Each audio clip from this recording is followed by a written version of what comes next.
More enemies. Time for a fun. Destined for oblivion. I weep for the departed. It too shall fall.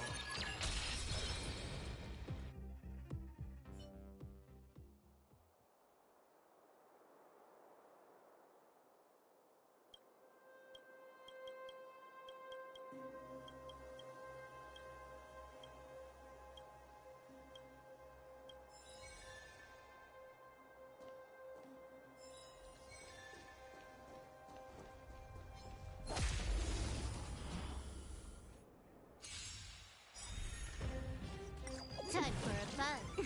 On the still waters of oblivion.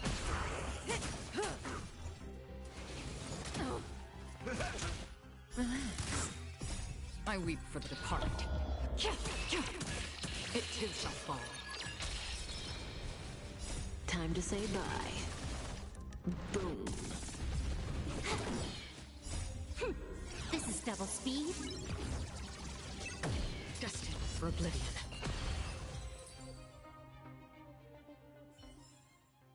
Another blood debt repaid.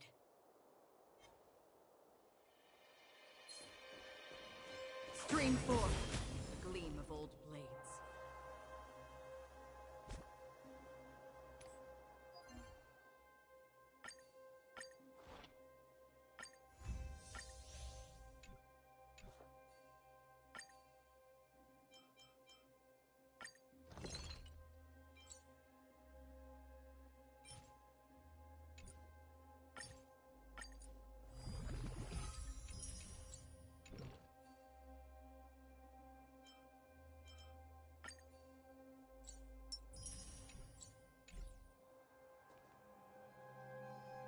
Stream forth, the gleam of old blades.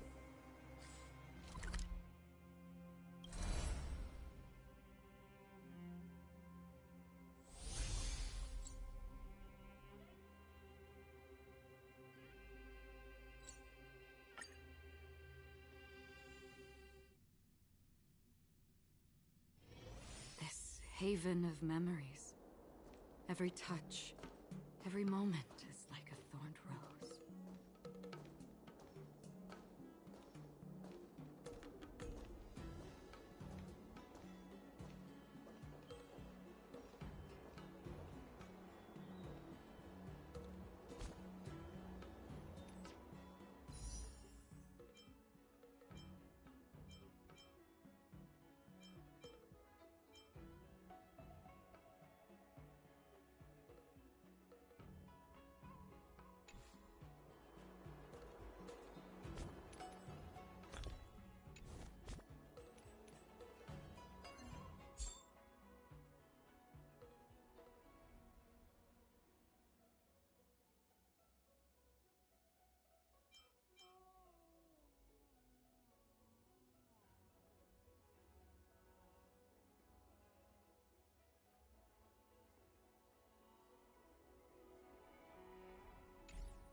Intercepting sword technique.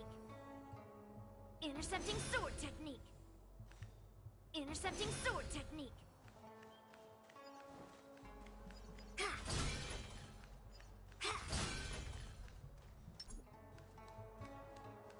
Intercepting sword technique. Intercepting sword technique. Old metal, let's go.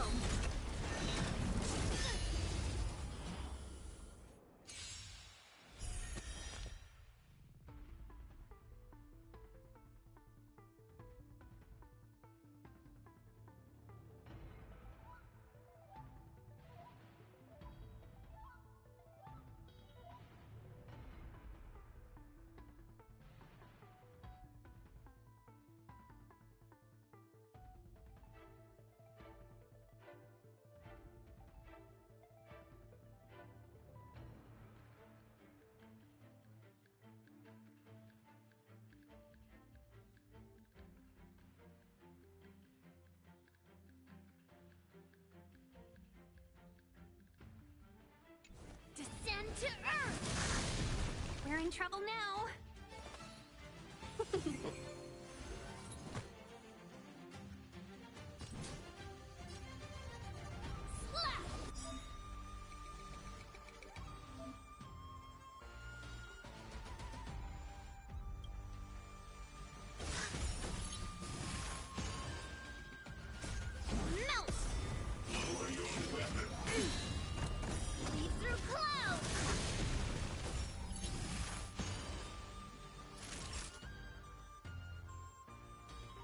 Nap time.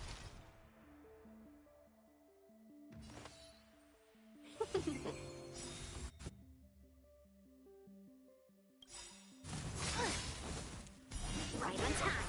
1,000 wonders to raise your spirit. Fight as one! I'm okay here. Just in time. Just a little something. Think nothing of it. Thank you for your help. Strike!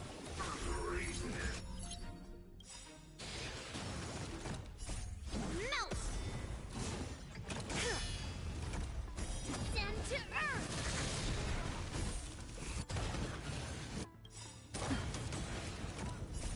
Melt! Let's be friends.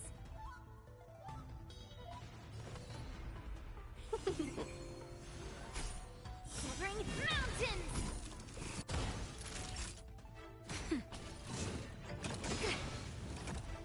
Yes, you!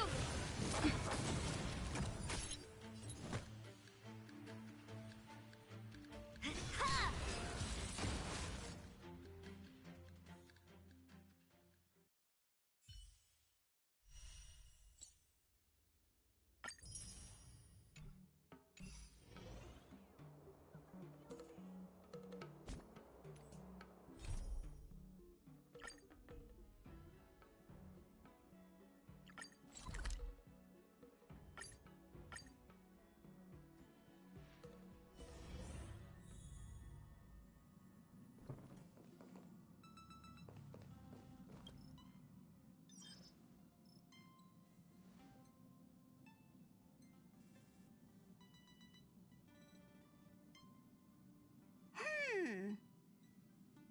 Phew. What's that, Pom-Pom? Just got a message from the Xianzhou La Fu. Looks like it'll conflict with our original schedule.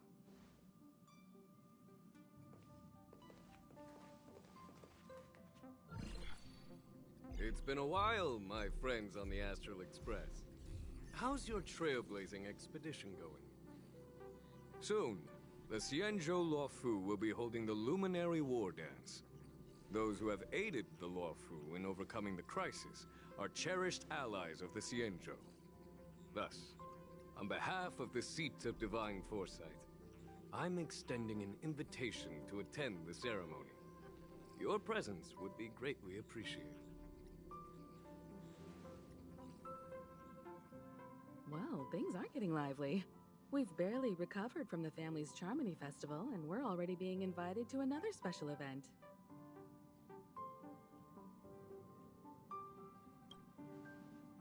Why not think about it this way?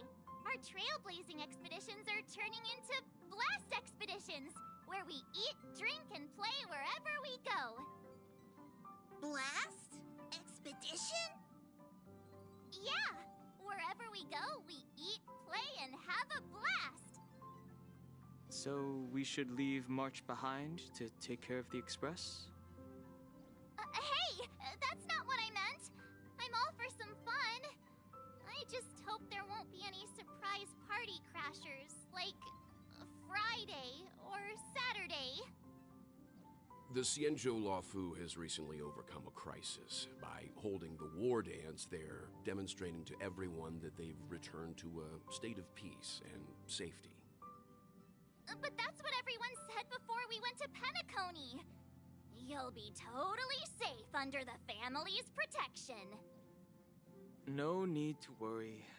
The war dance is not like the Charmony Festival with all its hidden secrets. It's just a festival to honor the Rainbow Arbiter and the Cloud Knights, who fought against the abominations of abundance and protected the Xianzhou ships. Aside from star skiff performances, it's mostly martial contests. Nothing too different from the Taiki and Roboball contest we've seen before. What do you think, Himiko? Since we've accepted Miss Black Swan's proposal, we should probably head to Amphorius for refueling. There's certainly no rush. This trailblazing expedition is quite unique, and the Express needs to be fully stocked and prepared before moving on to the next stop.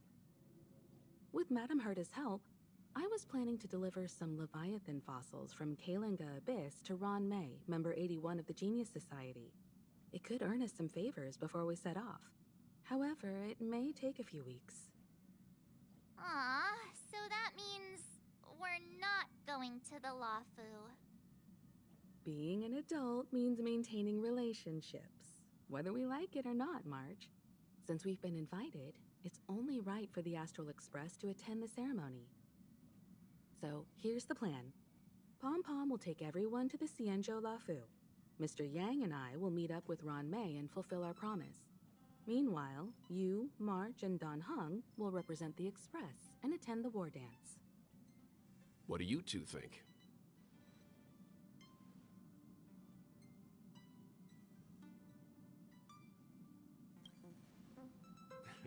I don't hear any objections. Now that everyone's on board with the plan, it's time to warp to the Xianzhou Luofu.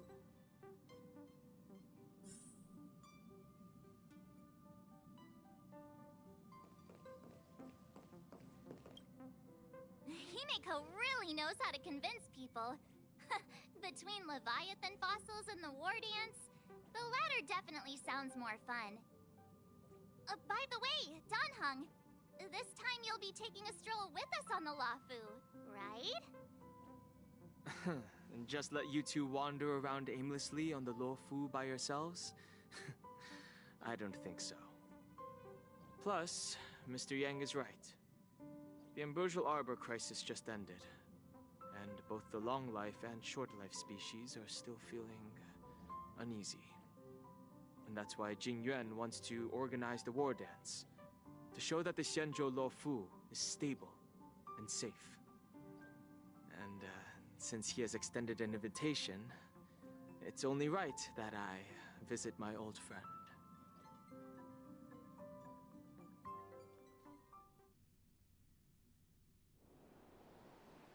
Coming back to this place brings back so many memories, you know?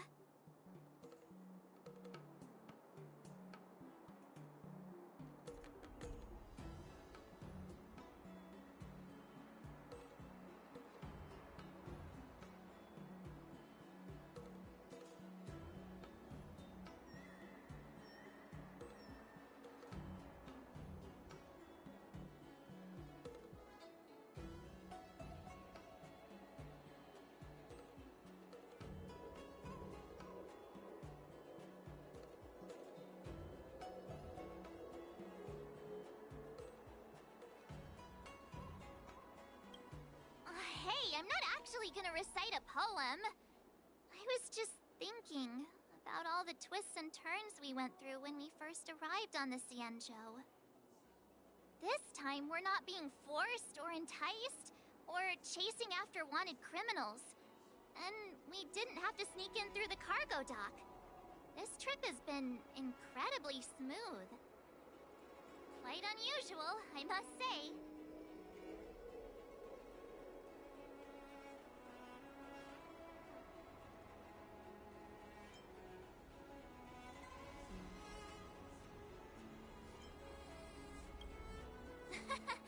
I'm just hoping for the best.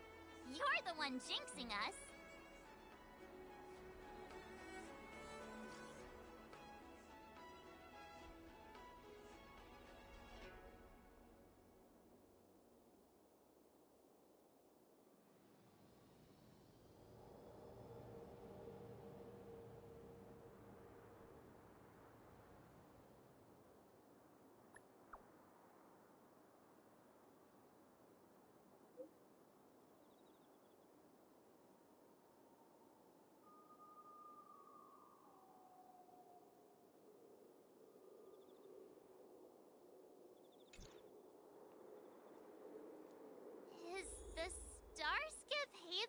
hallways this crowded?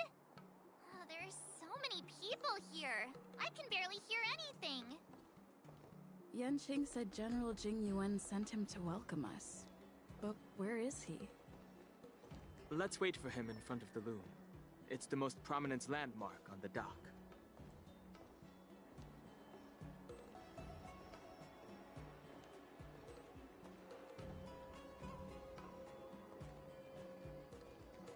Hey, you guys! Hold on a moment. Did they just call us? Look at their outfits. They're from Penacony, right? Are you familiar with the Xianzhou Lefu? We know a little bit about it. What do you need? We are from Penacony. Maybe you've heard of it. We came to this ship to gather interesting materials for making dream bubbles. Oh, we just left there. Oh, talk about coincidence. That's great. Do you know any must-see attractions on the Luofu?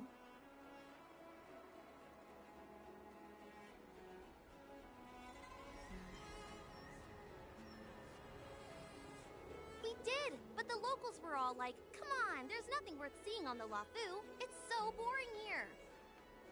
Ha! Can't blame them.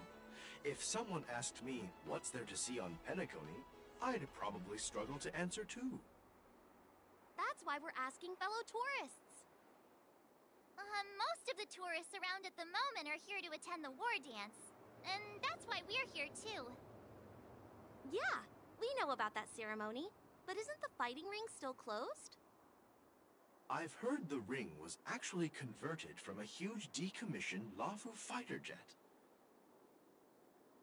No doubt about it. It's a massive fighter jet. It's got to be larger than a civilian star skiff. But for now, all we can do is wait until the war dance starts in a few weeks, before we can board it. We've still got work to do, so we can't just sit around waiting for it to start. That's why we're asking you about some must-see attractions. We're looking for unique experiences that you won't find on Penacony. Our clients love these kinds of dream bubbles the most. You're the expert here. Give them some suggestions.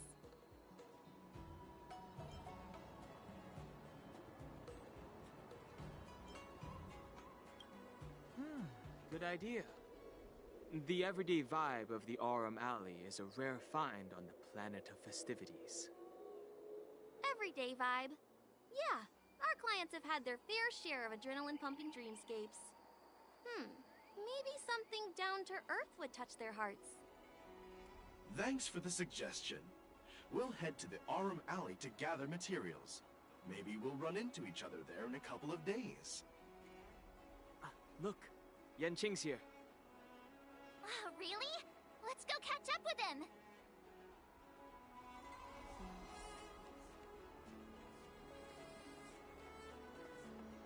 Quite a different experience looking down on Starscape Haven from this angle. There you are! Everyone, this way!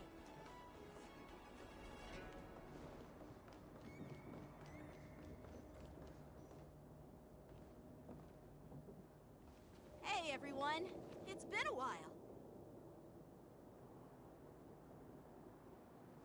It doesn't feel like it's been that long since we last saw you.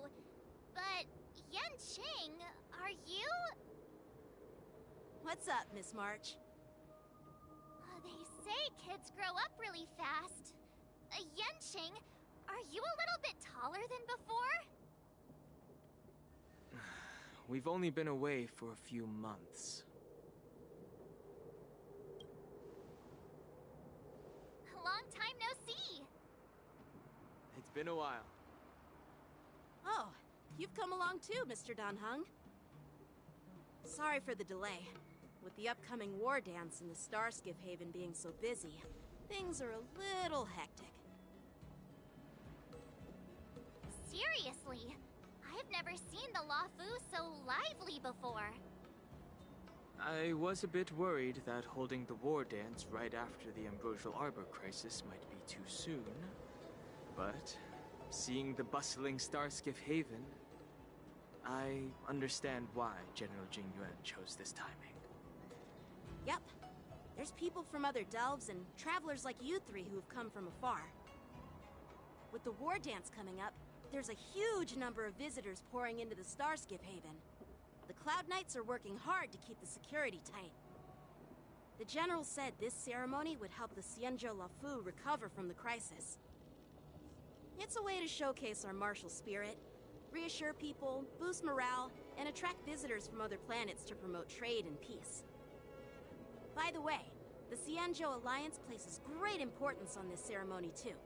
The Xianzhou ships, the Zhuming and the Yaoqing, have both sent messengers to offer their blessings.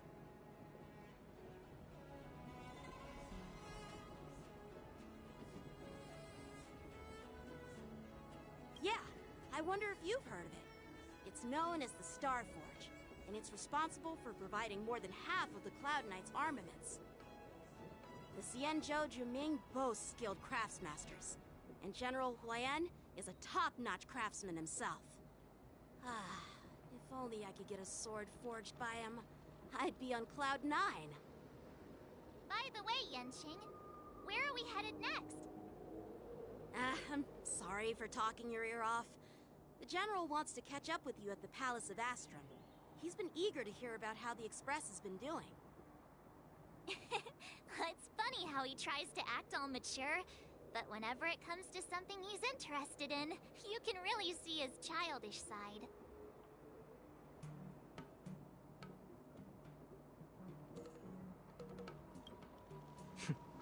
I agree.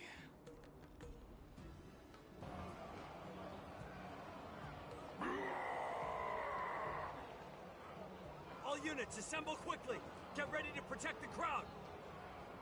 I just mentioned security, and now all of a sudden something's gone wrong. Excuse me, I need to go check out the situation.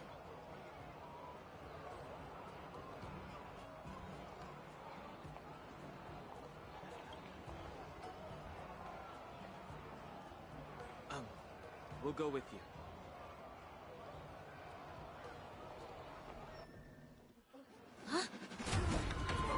Watch out there!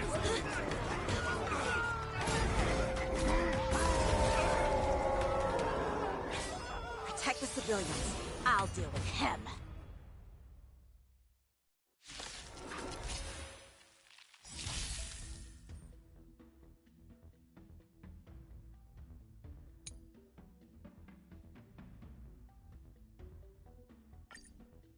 Borison?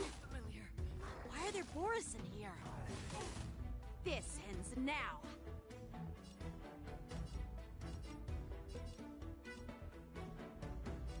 Time for a buzz. Destined for oblivion.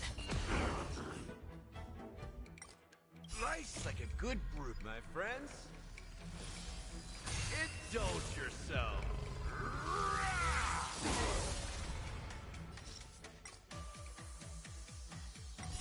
I weep for the departed. It too shall fall.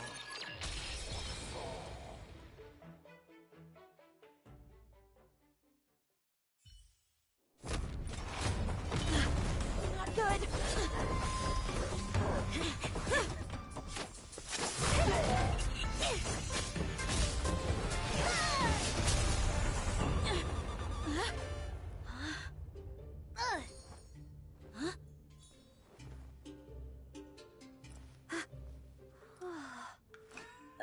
Thanks for the help? Sorry, no time to chat. Could you give me back my...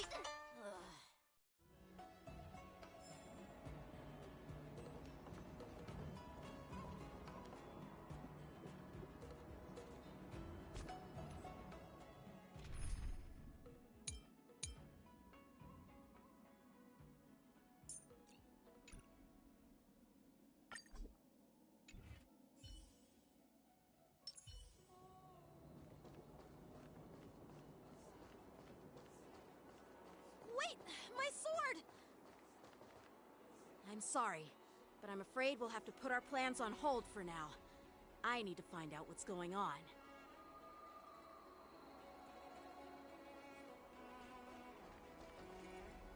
While we appreciate your rescue, my Xianzhou friends, don't you think it's a bit too much to detain us and our cargo?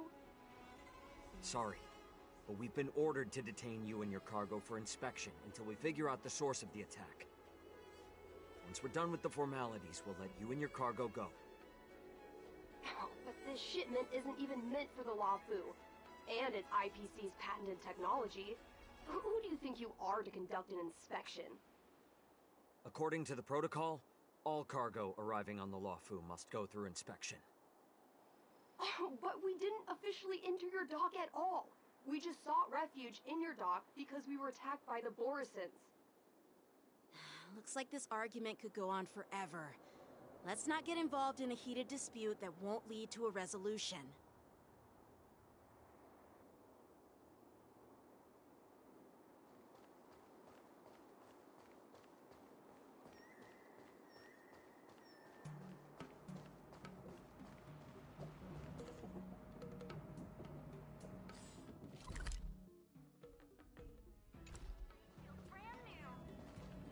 Who's in charge here? I need some answers. It's my fault. We let our guard down for a moment. I take full responsibility. With the war dance approaching, safety should be a top priority. Now, tell me, how did Borisin prisoners end up in Starskiff Haven? According to the protocol, Borisin prisoners should be held on a Starskiff and taken directly to the Shackling prison under strict supervision without ever touching the ground. Who allowed a prisoner transport ship to dock at the passenger terminal? Please don't blame this, Captain. This incident involves the Zhu-Ming's diplomatic vessel. Who are you? I'm Lu Jun, an officer of the Patrol Defense Squad. Thank you for your help, Lieutenant Yanqing. The situation unfolded rapidly, and it shouldn't be held against the captain. Here's what happened. An IPC transport ship was attacked by the Borisin just before arriving, and the Zhu-Ming's diplomatic vessel came to the rescue. They fought off the Borisin pirates and imprisoned them on their ship. So, an IPC ship was attacked by the Borisin near the Luofu, and the Zhu-Ming envoys saved them? Sounds complicated. Honestly, it gives me a headache too. The Zhu-Ming diplomatic ship, adhering to standard procedure, docked at the passenger terminal to hand these criminals over to the Luofu. You know, with all the outsiders flooding onto the Luofu, the Starskiff lanes are under immense pressure. The Borisin desperados decided to put up a fight before the prisoner transport Starskiff could get there. And that's what you just witnessed. We'll make sure these prisoners are sent to the Shackling prison as soon as possible. I see. It's an unusual situation indeed. I'll report it to the security department of the Realm Keeping Commission and ask for their cooperation in handling the aftermath. Maybe I should gather more details from others so that the Seat of Divine Foresight can have a better understanding of the situation.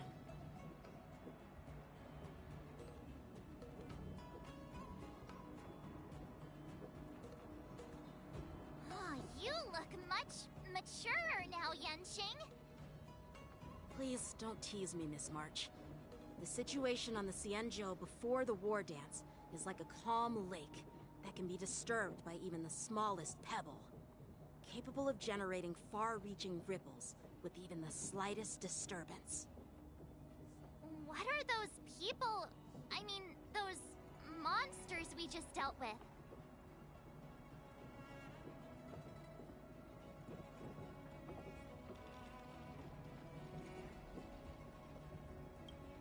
Those werewolf monsters are known as Borisin.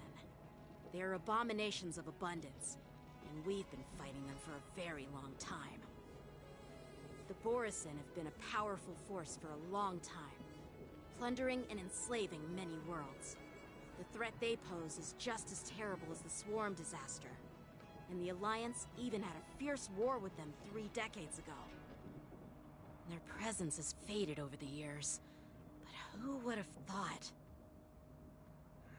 According to that officer, they attacked an IPC ship near the Xianzhou Luofu. Such a brazen attack seems quite unusual to me. Yeah, that's what I find strange too. It seems like the IPC and the Borison have some serious grudges. Well, enough with the chit-chat. The General wants me to take you to the Palace of Astrum. I'd love to chit-chat a little longer, but there are some things that can't be left unchecked. Is it a serious matter? Maybe you'll need our help in hunting down the Borison?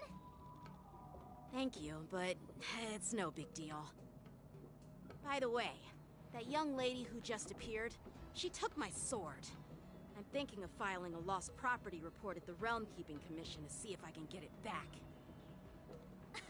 I doubt she did it on purpose. Perhaps she's around here somewhere. Shouldn't we take a look? All right, let's not keep the General waiting. Don't worry. There aren't many people out there with that kind of talent.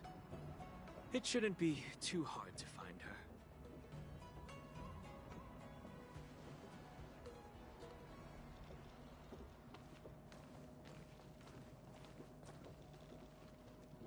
There sure are a lot of troublemakers around.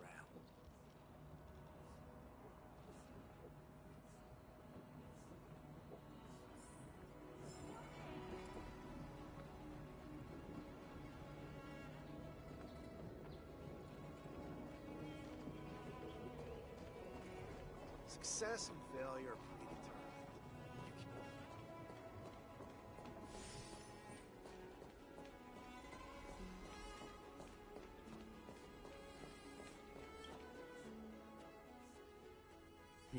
It's been a long journey, Elder Huayan. Thank you for your presence. Don't mention it. Thank you for taking the time to welcome me.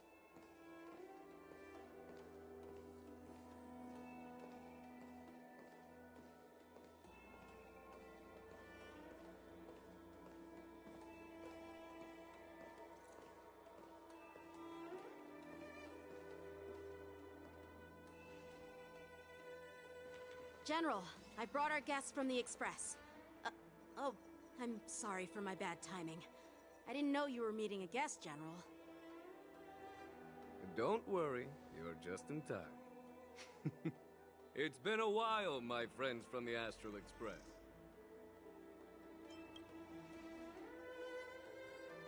Oh. Well, it's an honor to be in your dreams, my friend. Allow me to introduce you to General Huayan. He's the Arbiter General of the Xianzhou Zhuming, known as the Flaming Heart. No need to be so formal. I'm just a tourist here, no different from other tourists who've come to attend the ceremony. Elder Huayan is not only one of the Arbiter Generals, but also the Furnace Master of the Artisanship Commission. Besides his martial skills, he excels in forging various weapons. Such talents are unique, even among the Arbiter Generals. Be it Arbiter General or Furnace Master, these are merely titles given to me long ago. I've retired several times already, but with the current change in circumstances, the Marshal has called me back to duty, and I had no choice but to answer the call. Well, in the end, I'm to blame. Living such a long life naturally brings its share of disapproval. It's an honor to meet you, General Huayan. It's my honor to meet you, General Huayan.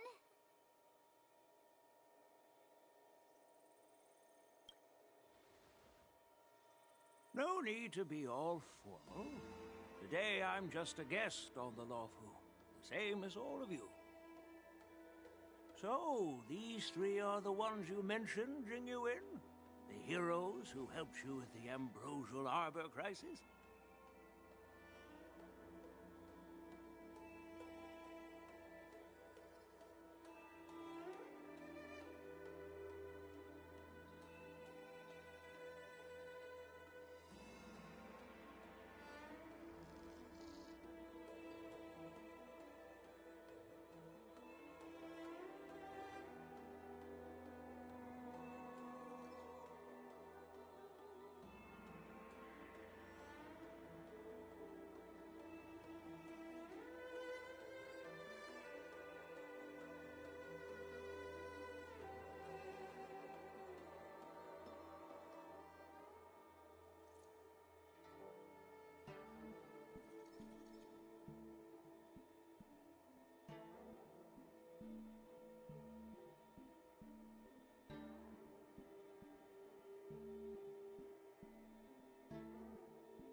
Indeed.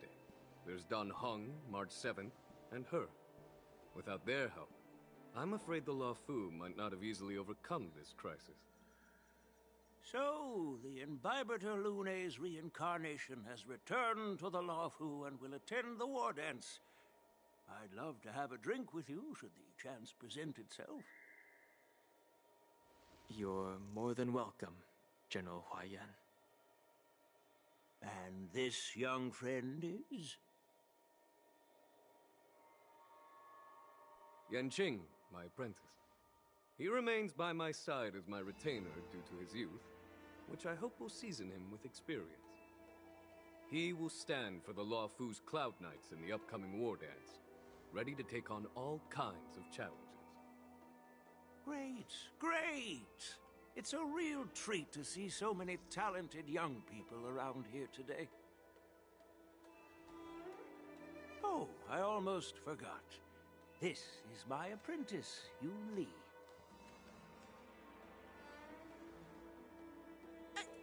It's you! Oh, it's you. Hello. Oh, you two already know each other? Guess we don't need any introductions, then. What a coincidence! I was afraid I'd have trouble finding this girl. Oh? Now you've piqued my curiosity. Tell me, how did you two become acquainted? She helped me capture the escaped Borisin prisoners at the Starskiff Haven.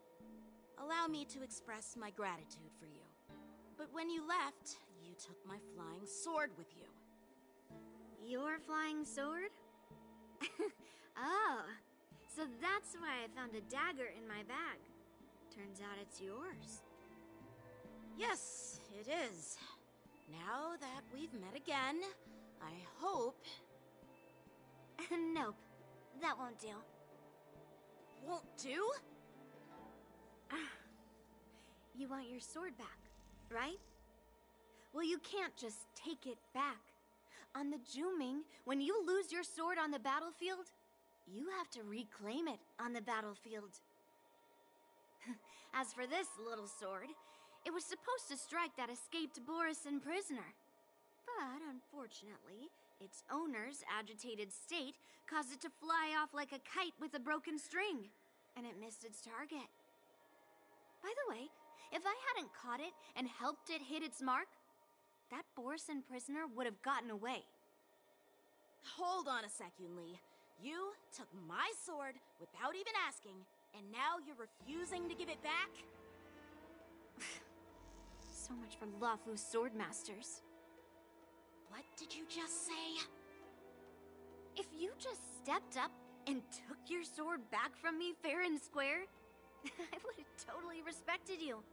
But nope, you tried to play it down, expecting me to just hand it back to you like it's nothing.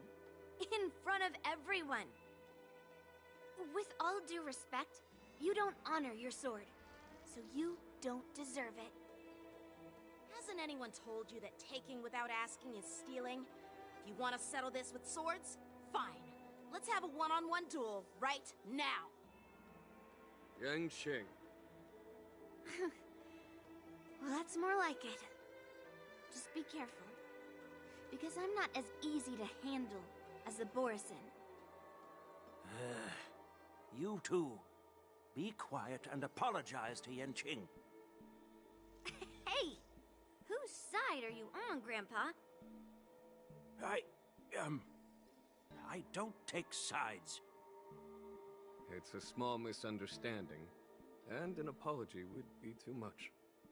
I've heard about the Zhu Ming's incredible swordplay and craftsmanship. Most notably, the legendary Flame Wheel Octet. Seeing Miss Yun Li, who is among those ranks today, well, I must say, she definitely has that fiery edge. Such grandiose names.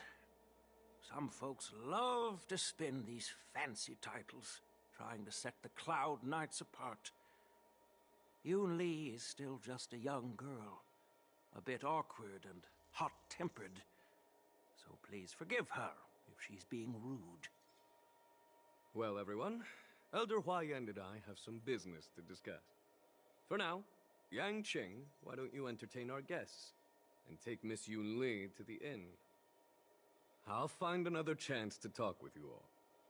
I'd like to express my gratitude to the Astral Express for helping the Law Fu during the crisis. That's so kind of you. I mean, you've already thanked us so many times. Please forgive me for coming at an inconvenient time. You needn't apologize, General Huayan. All right, Yun Li. Take this opportunity to clear things up with Yanqing. Yeah. It's better to make friends than enemies. But I won't be heading to the inn just yet. I want to visit Lingsha. She just arrived in the Luofu and could use some help settling in. Yang Qing, once you've helped our guests get settled, go to the Artisanship Commission for me. I've heard about the attack and the detainment of the IPC ship. Qingzu sent word that the IPC members are protesting and wish to have their cargo back. See if you can calm them down. Don't get aggressive. Just make it clear that the Xianzhou Luofu has no intention of violating their rights. I'm on it.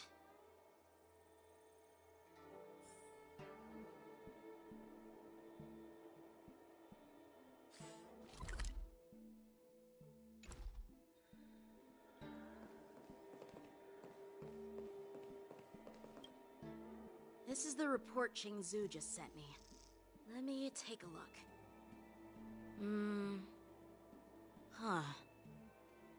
Looks like the General has given me a tough challenge. He wants me to try and help put the IPC's mind at ease. Well, it's not exactly a test. As Cloud Knight officers, we not only learn the art of war and martial arts, but also occasionally have to handle diplomatic disputes. It's just, you know, talking things out isn't as straightforward as duking it out with weapons on the battlefield. This is especially true when you're up against the IPC, with their non-stop corporate babble. Well, let's not worry about that for now. Shall I take you to the inn?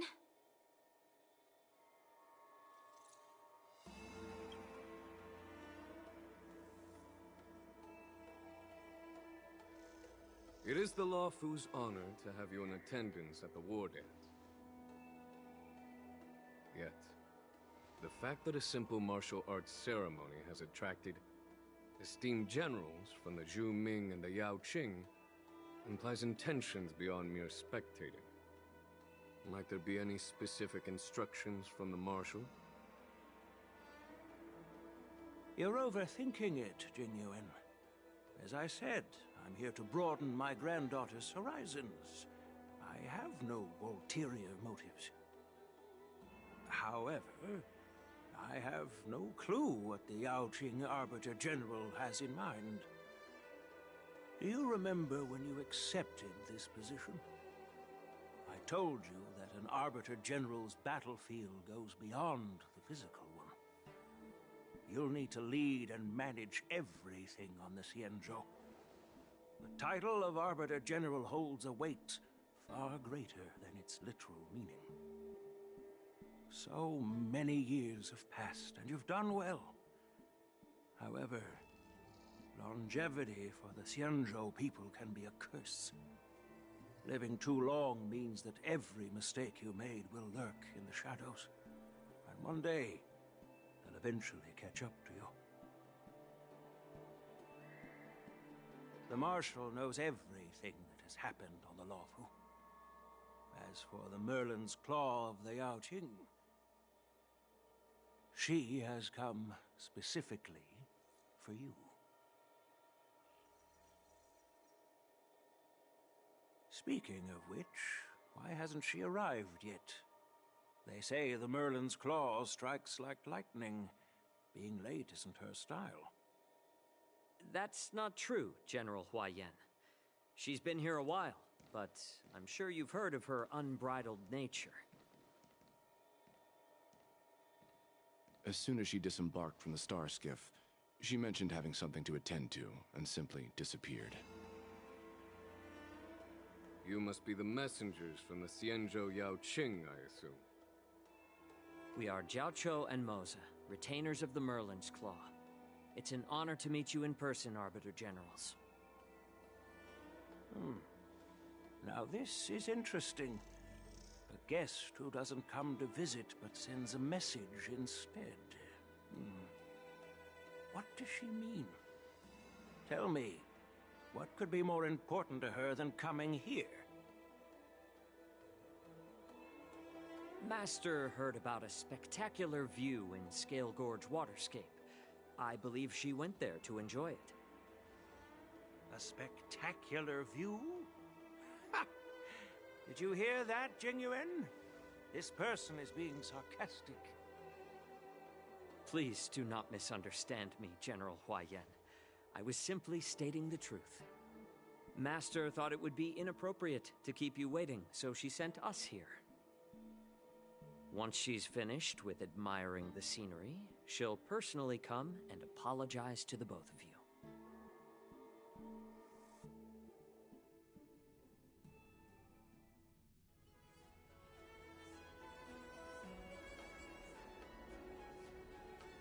Drat! I forgot to ask Yun Li to return my sword.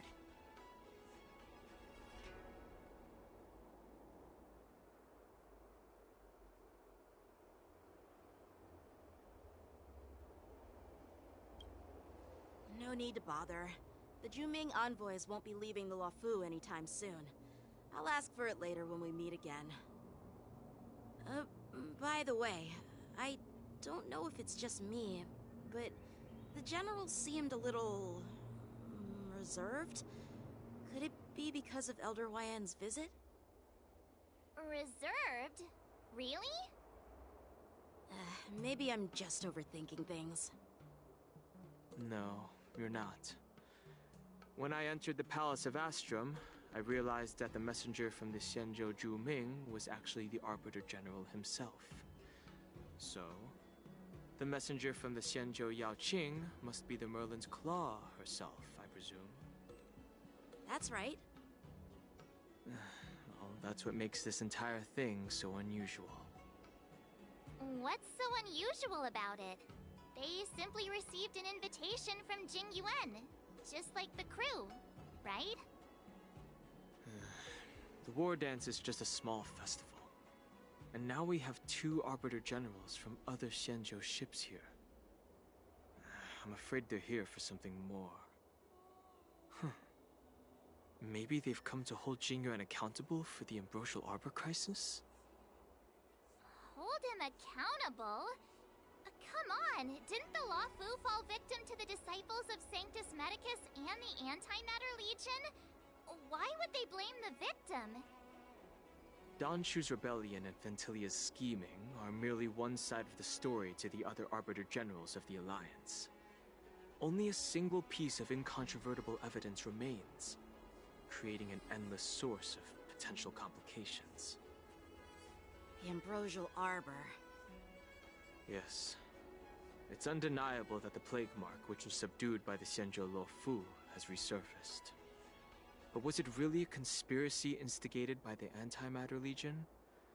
Or does it indicate a traitorous intent from within the Luofu, implicating Jingyuan himself? Once the spark of suspicion is kindled, it proves hard to extinguish.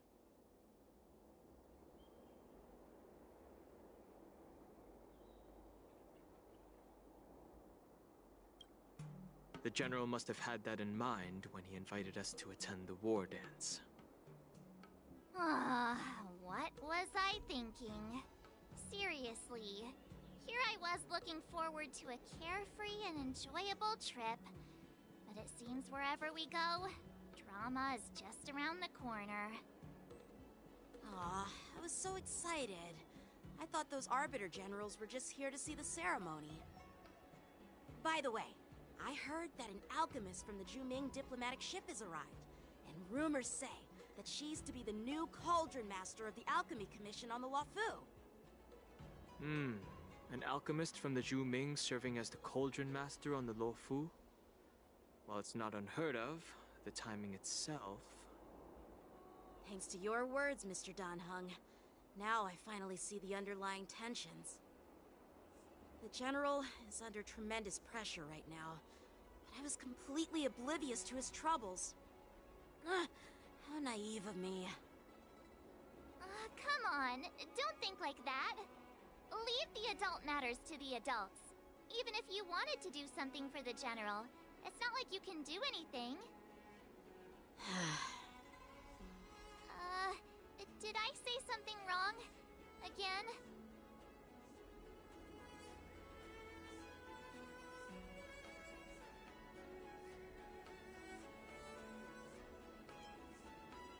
Miss March is right. I don't have the skills to share the General's burdens at the moment. Still, I'll do my best to follow his instructions. Let's go. Once I've taken you to your accommodations, I need to go to the Artisanship Commission to handle the IPC's protest. He looks like he has a lot on his mind. We can't just let him go alone. Why don't we accompany you to the Artisanship Commission? This is too much trouble. While I appreciate your kindness, dealing with the IPC's workers could be tricky. I'm afraid this will cause trouble for the Express. No worries. We're pretty experienced in dealing with the IPC. You've heard of the 10 Stone Hearts? We've dealt with quite a few of them, right?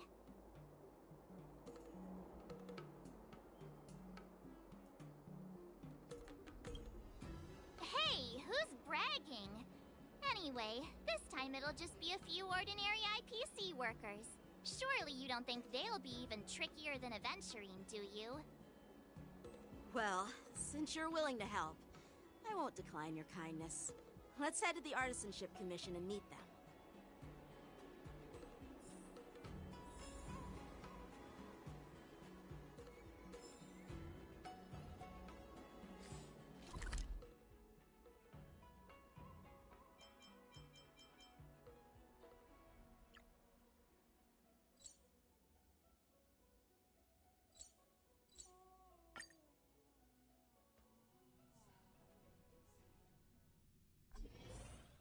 Can I really reason with you Xianzhou people? I think I get it now. In your words, this is called looting a burning house, right? But I am trying to reason with... That toxic voice sounds familiar. Haven't I heard it before in Aurum Alley? You know what? This isn't my first time dealing with the Skyfaring Commission. I can handle your unreasonable ways. But straight up snatching IPC cargo, isn't that going a bit too far? Just as I've said it many times already. Once we've inspected the cargo and completed the security check, you can be on your way. Is there something wrong with your ears, or is it just your brain? I'm hearing you loud and clear. I'm thinking clear. And my answer is crystal clear. Not a chance. Keep detaining my cargo, and I'll file a complaint directly with your general.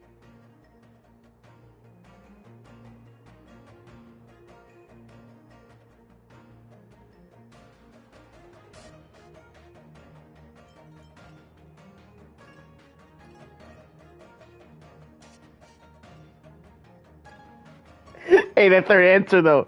That third answer though sounds hella funny. Oh, I'm going with the third answer. Fuck it. You jerk! Who are you calling a dog?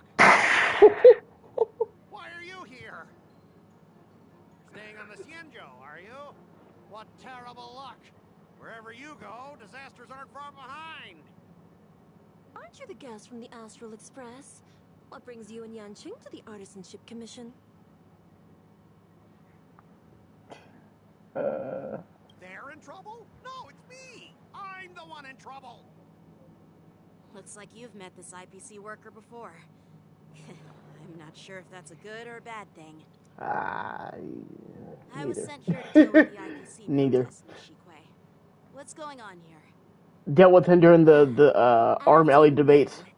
And they're trying to renovate the whole like street for like the markets and shit. Then the Cloud Knights Shit were was instructed crazy. to bring it back to the dock for repairs and inspections. And this is Mr. Scott, the person in charge of this transport ship. So, you're Scott.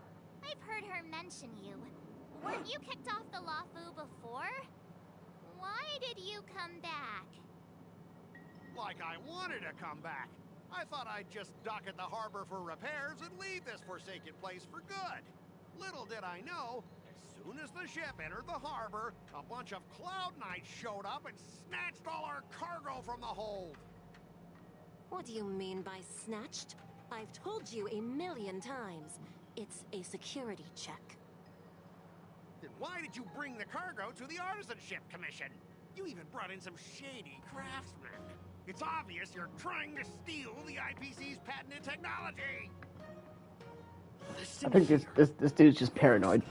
The Skyfaring Commission I never liked him anyways. dangerous items that could possibly be weapons in your cargo hold. That's why they called me here, to double check. Secondly, where the heck did you get the idea that I'm a shady craftsman? Ooh. Even if there are dangerous items, what do they have to do with you? It's not even being shipped to the Lawfu. We'll just fix the ship and be on our way. We won't unload our cargo here. But you'll have to stay in the port for several days before your ship is repaired and you can take off again. How can we just leave unchecked items sitting here? I understand, but we don't need to disassemble the cargo if it's just a security check, right? In most cases, we don't. However, our scans discovered that the cargo doesn't only contain machinery, but also some substance that resembles biological tissue. Biological tissue? Does this crate contain living things? Oh my God, March! Why are you so extra? I'm afraid we'll need to wait for the confirmation. In any case, according to our regulations, we need to unseal one of the crates for further examination. But this IPC specialist has been hindering us on the grounds of patent secrecy. The Alliance's regulations on biological products are very strict. Without further inspection, there is no way for the Skyfaring Commission to release the cargo. Oh, really? Fine. If anyone lays a finger on that shipment, they'll have me to deal with. It doesn't matter if it's mechanical or biological. It's none of your business. I'm filing a complaint against the Skyfaring Commission's ridiculous regulations. This Mr. Scott seems stubborn and difficult to persuade. Honestly, I really don't want to have a vicious confrontation with the IPC.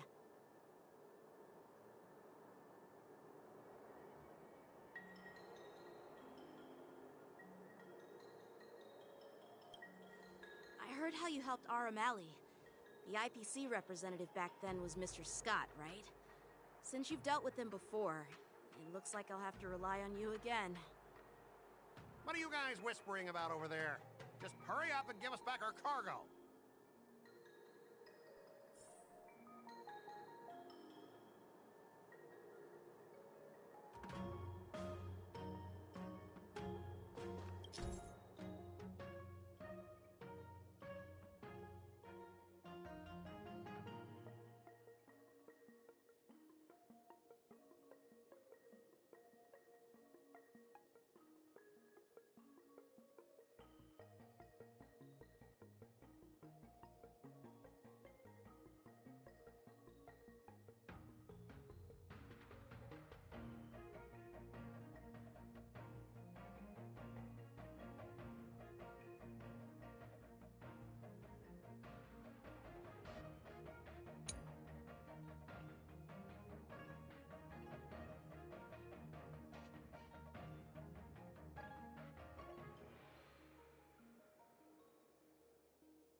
As I recall, this guy won't listen to reason and can only be persuaded with intimidation. But he does seem to follow rules to some extent. Let's use that against him. Speaking of regulations, we have our own laws and regulations too. According to Article 4 of the Xianzhou Alliance IPC Trade Consensus, the Alliance and IPC shall never infringe on each other's intellectual property rights.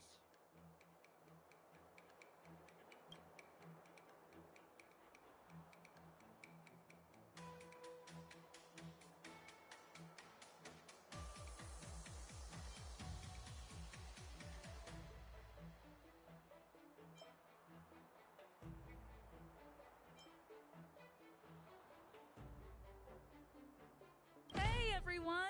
Meet my old friend Scott. He's hating animals.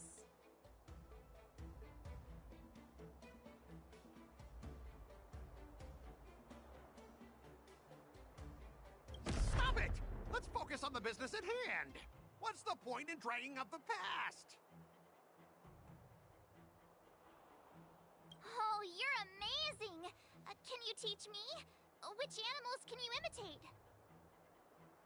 Just forget it. Even if we set aside the secrecy of intellectual property, these prototypes built by the Intelligentsia Guild are incredibly valuable, beyond your wildest imagination. If anything goes wrong, you won't be able to pay for it even with your lives.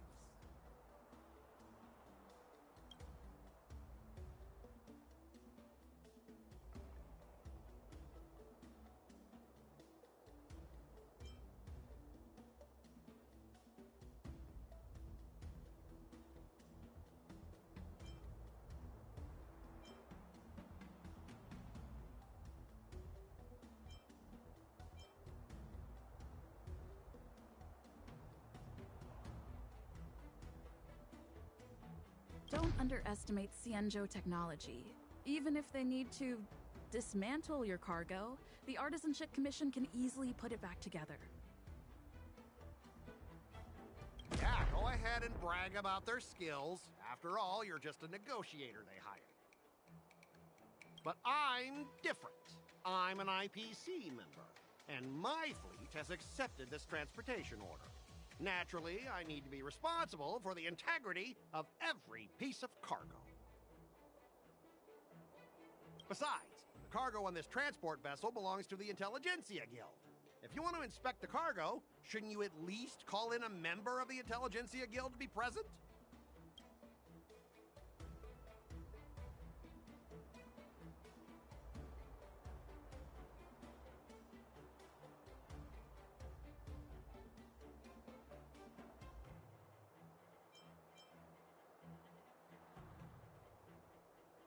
According to the principle of territoriality, since your vessel is stranded on the Xianzhou, the Skyfaring Commission has the right to inspect it. Indeed. According to Article 27 of the Xianzhou Legal Code, all official and private goods upon entering the port shall be subject to inspection. Failure to submit to such inspection shall be deemed equivalent to the possession of unlawful items Wait, and what? shall be subject to legal ramifications. My synesthesia beacon must not be working, because I have no idea what you just said. Huh? Simply put, if you insist on hindering the inspection, we'll have to treat the cargo as unlawful items and confiscate it. Confiscate it?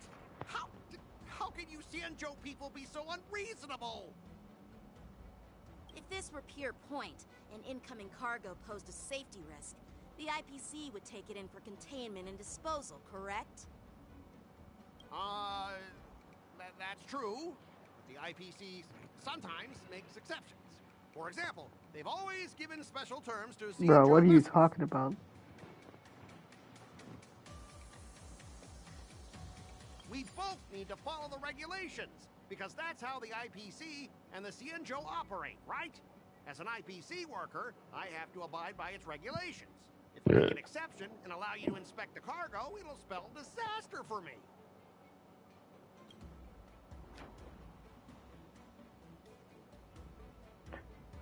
Good.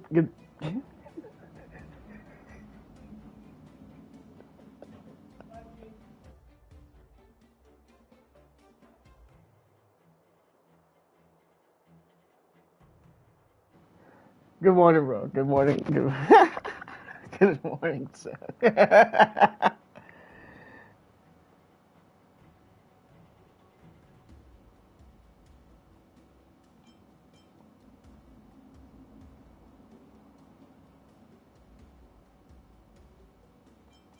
Everyone has their own set of rules. Oh, there we go. Now that you're on Bounce their back, turf, baby. Let's shouldn't go. you follow their rules too? She's not wrong. Yeah, I get it. I know I'm on the Xianzhou, but if I violate the IPC regulations, I'll be in deep trouble when I get back. That's your problem, not theirs. Thank you! Let's go. Well, you guys sure know how to argue your case. Fine. I'll allow you to do the security inspection. It's just that, I need some time to sort things out. This is a big deal. Let me talk to headquarters first. So, Mr. Scott, are you just stalling for time and Oh. planning to leave the Xianzhou as soon as your ship is repaired? New game I was waiting for just installed. Inspection? Well, IPC staff are free to come and go, as long as they don't break any laws. Yeah, you've got some insight there. Who are you again? Hey, it's Lingsha. Oh my Allow gosh. me to introduce myself. She's fucking beautiful. Cauldron Master and head of the Alchemy Commission on the Law Fu. Oh, that's what they were talking about. Yep, I knew it. Okay. Yeah, she's the new Cauldron Master assigned here from the Xianzhou. God, she's hot. I'm pulling for her. Okay. Damn it. What? A report from the Artisanship Commission about cargo containing samples of unknown organisms. Fuck! They said they needed help from the Alchemy Commission. Nothing better to do, so This game is I dangerous, came dude. myself. It's fine, Mr. Scott. If you really don't want your cargo to be inspected, it doesn't matter. Okay, give me a second. I need to go breathe. Just staring at her is making me hot.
Oh my god. Holy shit, she's hot.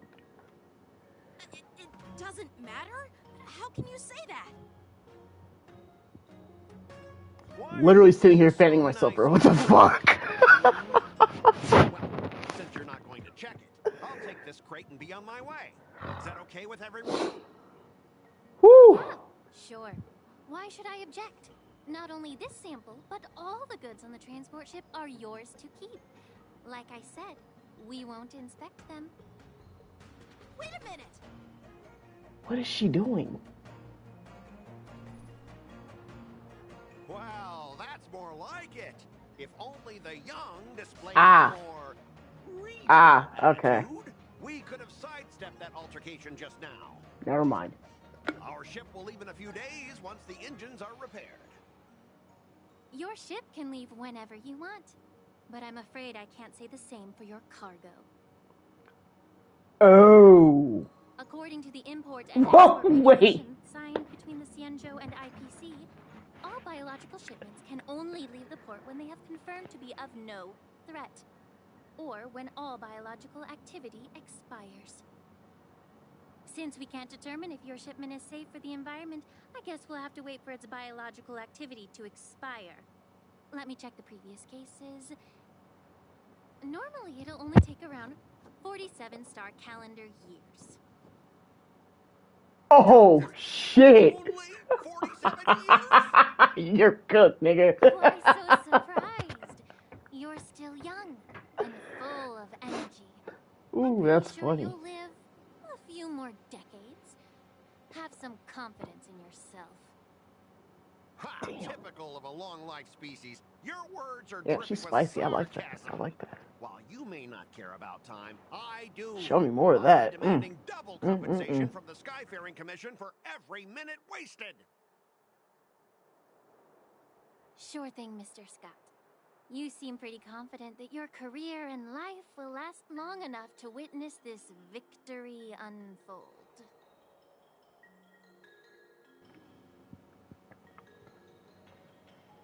Why does she sound sarcastic as fuck? I like that. I don't know why I like that so much. Holy shit. Come on, we're already in enough trouble. Just let them do the security inspection.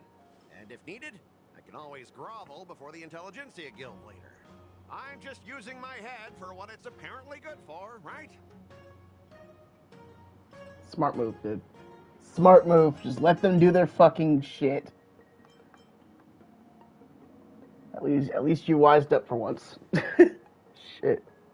Well, honestly, at least you're not as annoying as that woman. Shut the fuck up, man. Oh my god. Don't act all chummy with me now that you've got your way. Shut the fuck up. This lady is really something else. You're just mad because you got cooked in that fucking debate. Listen up. Any damages caused by inspections will be filed with the IPC. The fuck? Whoa, hey, whoa, oh, hey, what the fuck is that? Turn it off. Oh.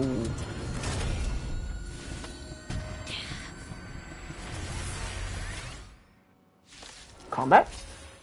Is this a new enemy? It is. Terror Grip.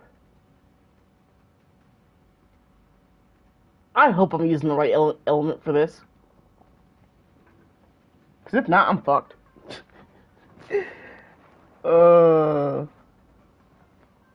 When allies inflicted with Terror Grip, the attacking the center, the caster of Terror Grip once can dispel. Oh, okay, that's how that works. All right, bet.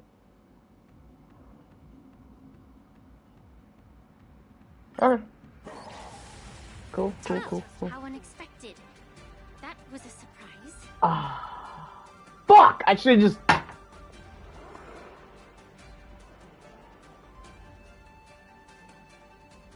Should've stayed on the fucking Acheron team. I don't know why I didn't just... Okay. You know what? It's fine. It's fine. Okay. Calm down, sir. In the mood for another beating? I'm fucking going for it. I don't care.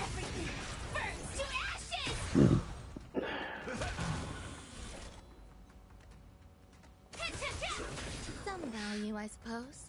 Existence is unity.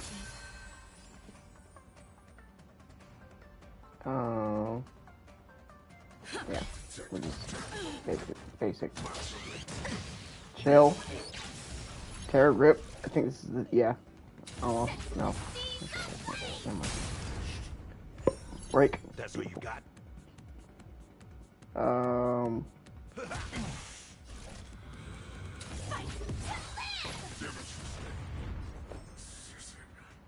Eternal.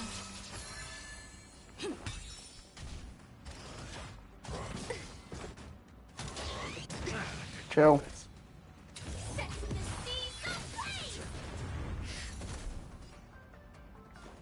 How's this taste? So this is the warmth of life. Good, my friends.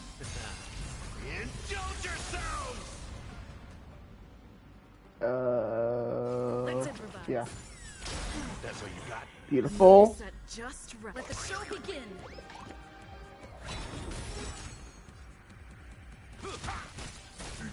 This. Boom. Every petal, all will be swept away by the Just wind. setting up for Firefly. In position. Oh. Bang. And you're done. Were you seriously planning to leave this stuff unchecked at the dock for days? That's way too dangerous. I had no idea about it.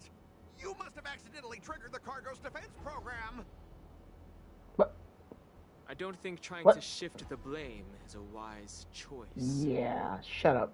I don't know why that thing suddenly started moving. I swear on the Amber Lord. Enough. Miss Shikwe, please escort our IPC guests to the Skyfaring Commission. I'm on it. Please follow me, Mr. Scott.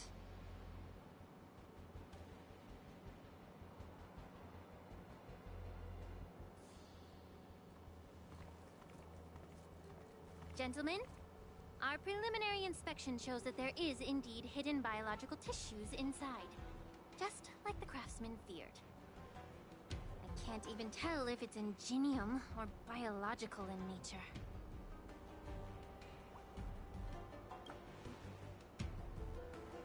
The core of this device is what they call wetware in industry slang.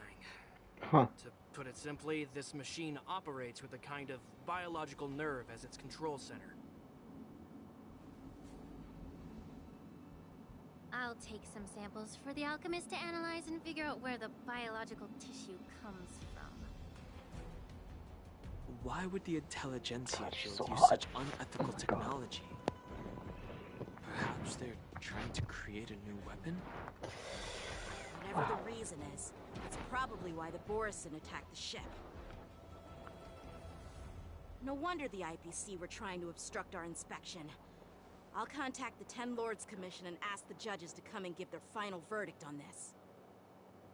According to our rules, all prisoners and weapons involving dangerous creatures must be taken to the Shackling prison for further sentencing. After all, it's the safest place on the Luofu.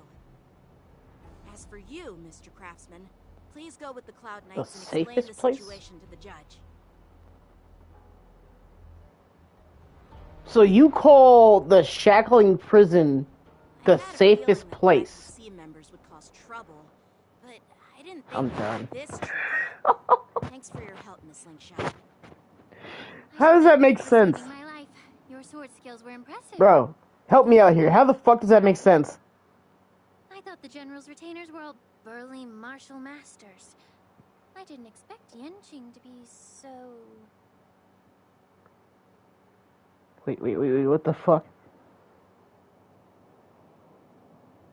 Solo leveling Ragnarok. Oh, whoa, huh? Whoa. Hold up. Wait. Hold up. Give me a second. I just found something crazy.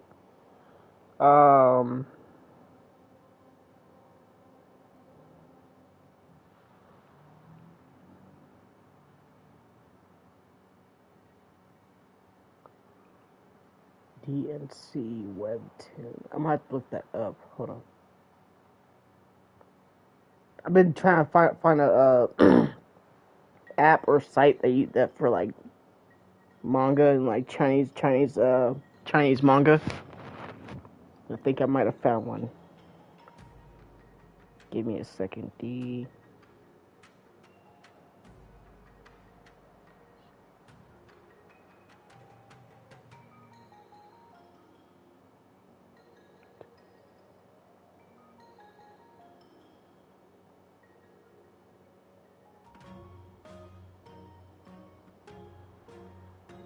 Oh, it's just the Webtoon app.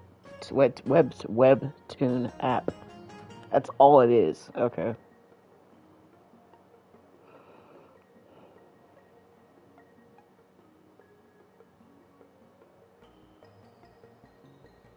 Okay, we continue. We're good. Yeah, exactly. He's young,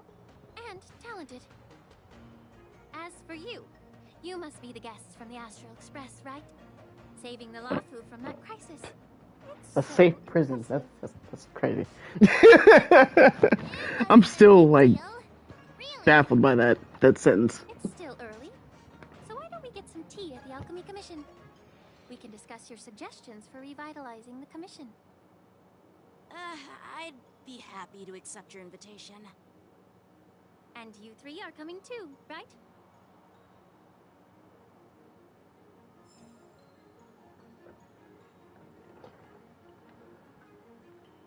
Okay. So.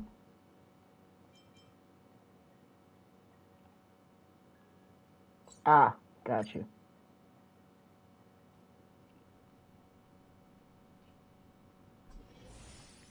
I'm trying to knock out this story. I'm here to pay my respects to the new Cauldron Master. That you are. Grab that. Thank you. All these years, and the view at the Alchemy Commission hasn't changed a bit. The tides come and go, but the ancient sea remains the same. For us Vidyadhara, there's nothing more nostalgic than our homeland. You're a Lawfu native, Miss Lingsha? Yes, I grew up here. Really? Listening to the sound of waves while researching prescriptions with my mentors and peers at the Alchemy Commission. It's kind of sad, isn't it? Everything changes, but somehow remains familiar. Just like you, Dan Heng, I traveled far from home, and now I've returned. Seeing the familiar scenery brings back a hint of nostalgia. The view here would be even better without the Ambrosial Arbor. Oh, really? I think that towering tree looks pretty impressive. Even if it's impressive, it's a plague mark. The Xianzhou have been fighting abominations for thousands of years. And now that the Ambrosial Arbor has been reborn, it's only natural for everyone to feel uneasy. Well, once a seed is planted, no matter how long it takes, it'll eventually sprout and bear fruit. In my humble opinion, the rebirth of the Ambrosial Arbor and the resurgence of the disciples of Sanctus Medicus were inevitable. The seed was already planted when the ancestors of the Xianzhou sought immortality.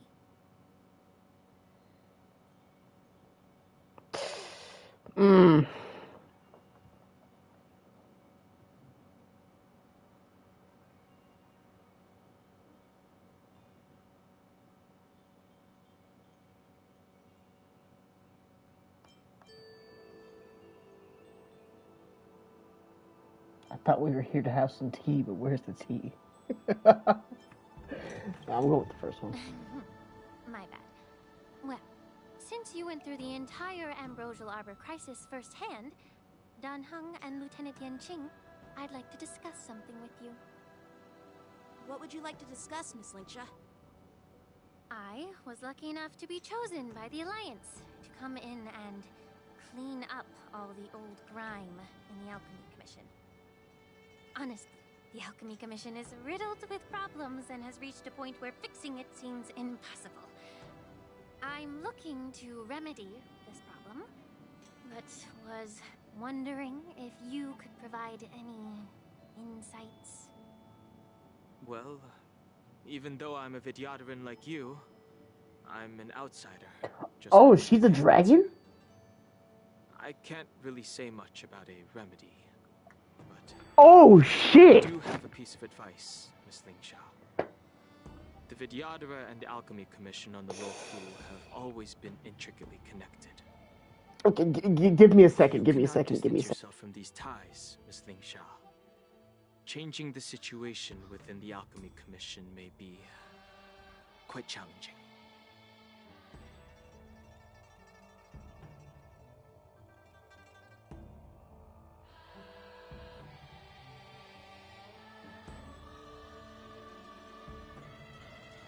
Okay, that just makes her a lot hotter.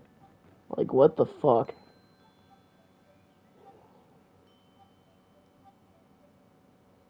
Damn.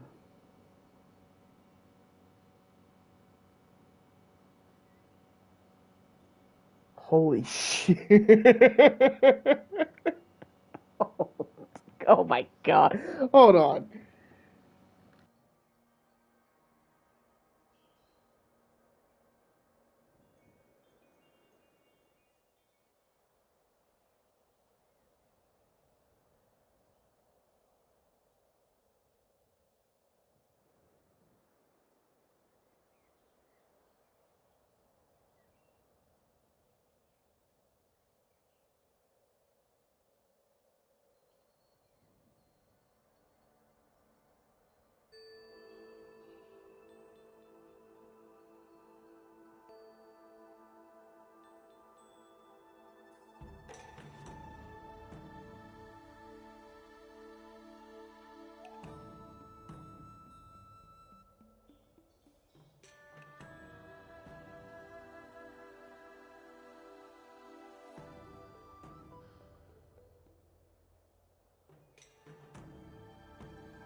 That's bad.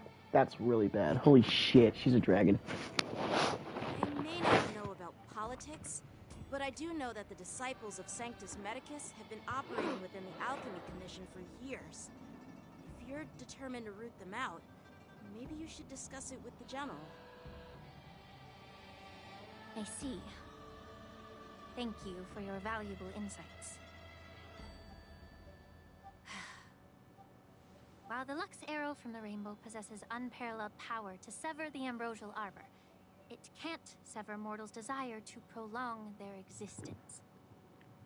Just like how the Cloud Knights can eliminate the remnants of the disciples of Sanctus Medicus, but are unable to calm the hearts and minds of the people within the Alchemy Commission.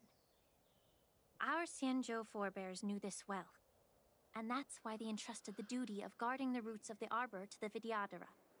However, the Vidyadhara are still only mortal beings. 30 years ago, my mentor served as Alchemy Commission's Cauldron Master. She recognized the emerging undercurrents and sought to cleanse the source of the disturbance. Unfortunately, even though she was skilled in the art of healing, she didn't understand the human heart or how to eliminate the sickness lurking within the depths of the Alchemy Commission. In the end, she was framed and exiled to the Juming. I was also implicated and had to leave the Luofu. And guess who arbitrated the case and handed down the sentence? None other than General Jing Yuan himself. What? You heard it right. The ones responsible for the corruption in the Alchemy Commission are not just the remnants of the disciples of Sanctus Medicus, but even the Divine Foresight himself.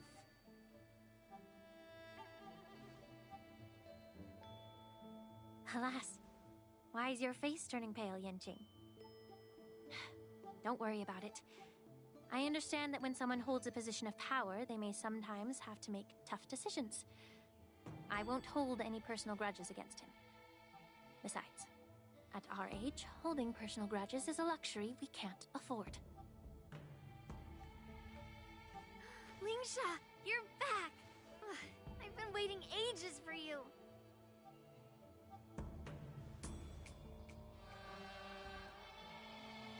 Yunli! Why aren't you with your grandpa? What brings you to the Alchemy Commission? Well, let me take this opportunity to introduce you to Yanqing. What a small world. Oh, great. She's friends with the smart-ass midget. Oh my god. Give him back his fucking sword, you little... I see. Let's skip the introduction part then? Why do I keep bumping into you? Are you stalking me or something? Of course not. Unlike you, Miss Yunli, I have important things to take care of. You, on the other hand, seem to have all the time in the world to wander around without returning my sword. Grandpa used to say that a sword reflects its master. I talked to your sword, and it told me that you've been distracted. You hesitate when you should strike, and you struggle to stay calm when your sword is unsheathed. Now that I see you again, I realize your sword was right. It wasn't me who took your sword. It was you who lost focus. Do you really expect me to believe that nonsense? I've been taking it easy on you because you're a guest from the Juming, but you're not taking the hint. Don't people from the Juming know you're supposed to return what you've borrowed? Just look at this flying sword. Even if I gave it back to you now, it'd just be taken away again in a few hours. You know the Cloud Knight saying, a Cloud Knight must never let slip their weapon, yes? Well, sure, I can give it back to you now, but on the battlefield, that's a whole different story. Flying sword. Fine! You don't have to give it back, because I'll take it back myself!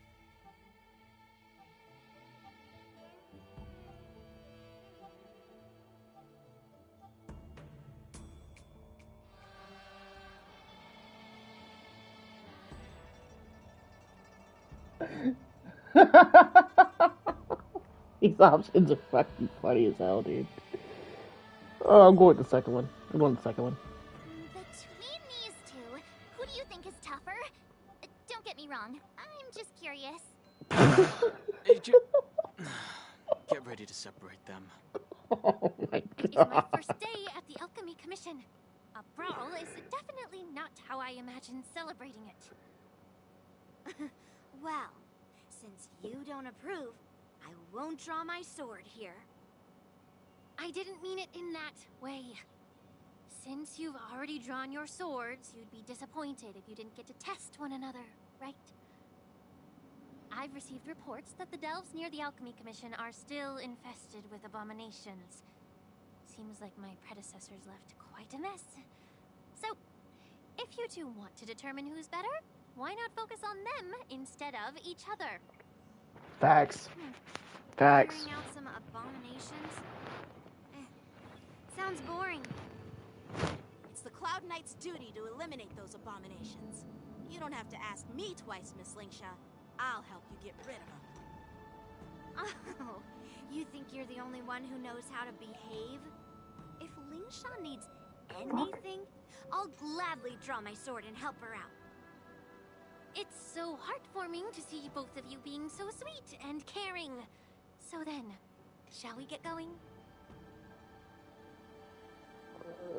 Let's go. This shit is funny as hell. See those two Ever since argue. the disciples of Sanctus Medicus were eradicated, their experimental abominations have been festering here. Hey, I'ma just say, I saw a leak last night of Lingsha's gameplay. Bro. Yeah, she's a must pull. She's a must pull. But there's someone else that's a lot better that I saw. So maybe going for both characters. I don't know. We'll see. We'll see. If you want a contest, I'll be the referee. The one who kills the most abominations within an hour wins. Lingsha, as always, you're still an expert in making unpaid work sound so noble and grand. It's for your own good, little Yunli. While you desire to compete against each other, I don't want to see either of you getting hurt. That's really thoughtful of you, Cauldron Master. So, are you both ready?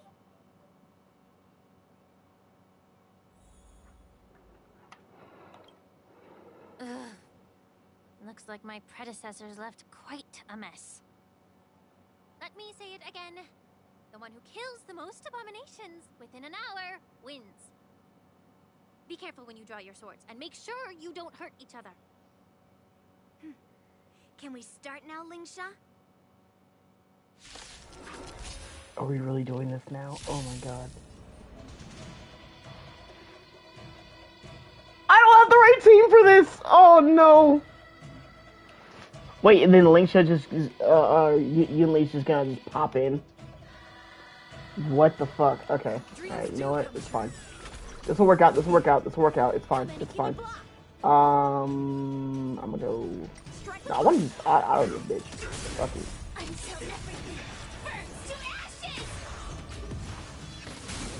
It's not a serious fight, so I don't have to, like, think too hard about this shit. Can't even hold on to his sword to actually have some skill.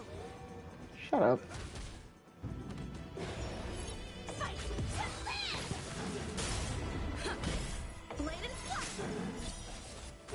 There we go.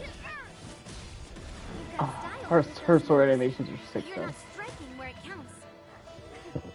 It's such a shame to see you misuse your sword like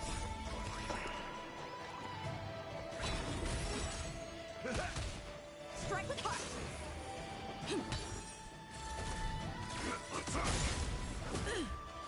Blade and flight. Swords descend.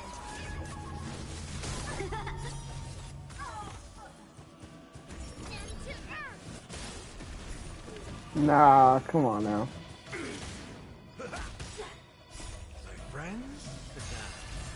Rake? Oh, yeah, that's right, they don't have fire weakness. So that was useless. Alright, it's fine.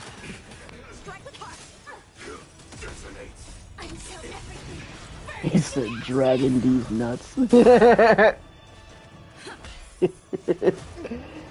Dragging these nuts. Blade and flight. Let the show begin.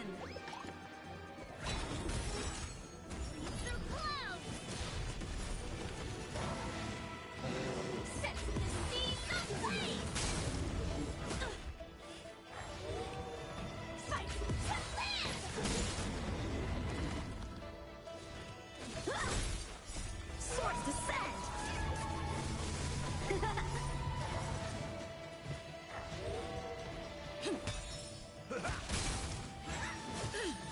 Don't catch up. Strike with heart. Down to earth. She's cheating! She's cheating! No.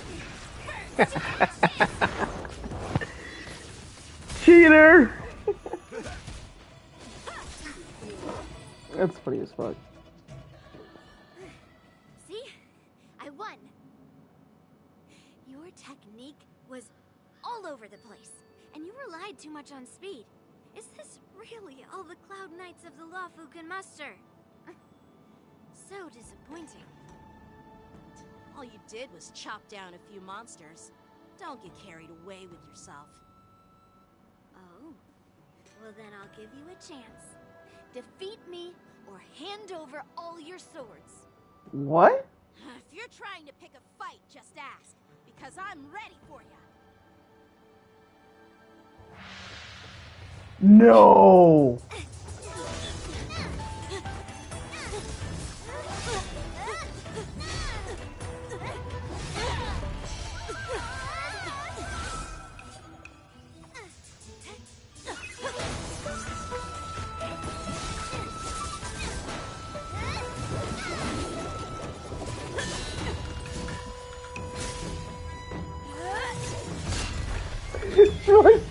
I love how she just throws her fucking sword. That's so sick.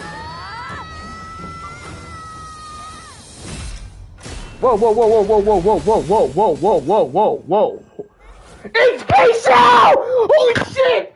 Oh my god! Oh my god, yes, yes. This is who I was talking about earlier. Sorry for being loud, but this is who I was talking about earlier. Holy shit.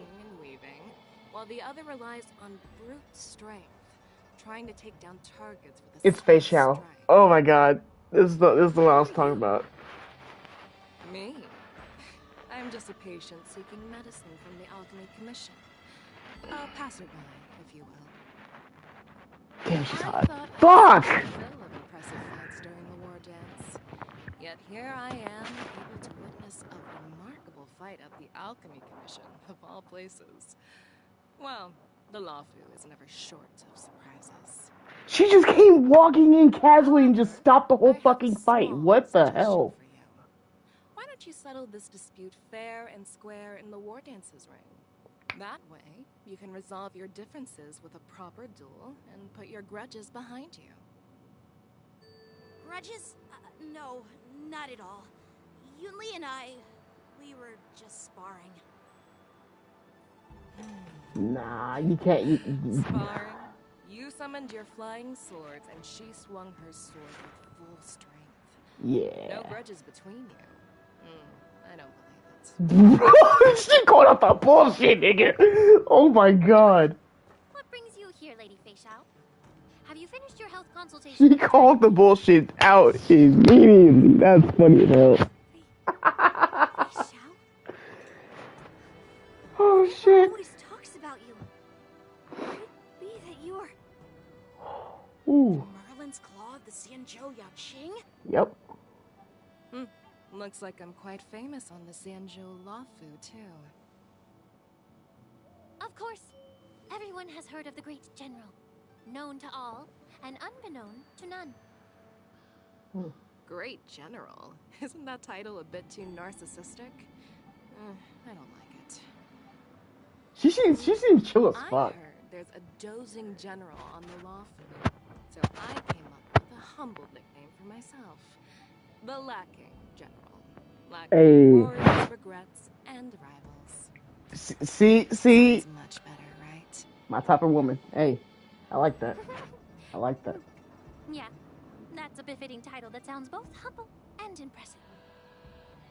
Now that the sparring session is over, Yanqing and Yunli, shouldn't you politely thank General Fei Xiao for her guidance and bury the hatchet?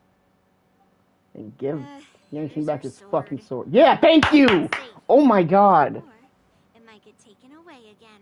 Shut the fuck up, little midget. By the way, we haven't settled the score yet. I'll defeat you fair and square next time we fight.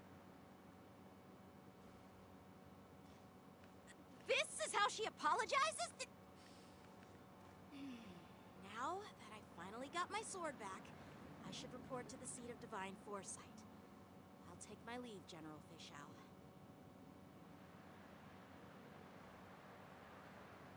God, she's so fucking... I love her design. I love her design so much. Oh my god. I'd like to invite you to the seat of divine foresight for a chat with General Jing Yuan. It's starting to get hot again. Holy shit. Personal grudges you mentioned earlier. It's starting to get hot again. Oh my god. Thanks for sending me, General Fei Xiao. Otherwise, Get a I'd little have had to thirsty. knock them Hold out on with one my sec. nonsense. Not at all. Just doing what you asked. How about we call it even as payment for the healer lady's consultation? Sorry, but even a general needs to pay their bills. We don't do credit here. And let's not forget, you'd have been waiting decades for a chance to see the Dragon Lady if it weren't for me. Well, you can always send the bill to the seat of divine foresight and say it's for mentoring those kids. After all, it was quite the effort splitting them up. I nearly had to get tough. Now, if you'll excuse me, I need to find a spot and get some fresh air.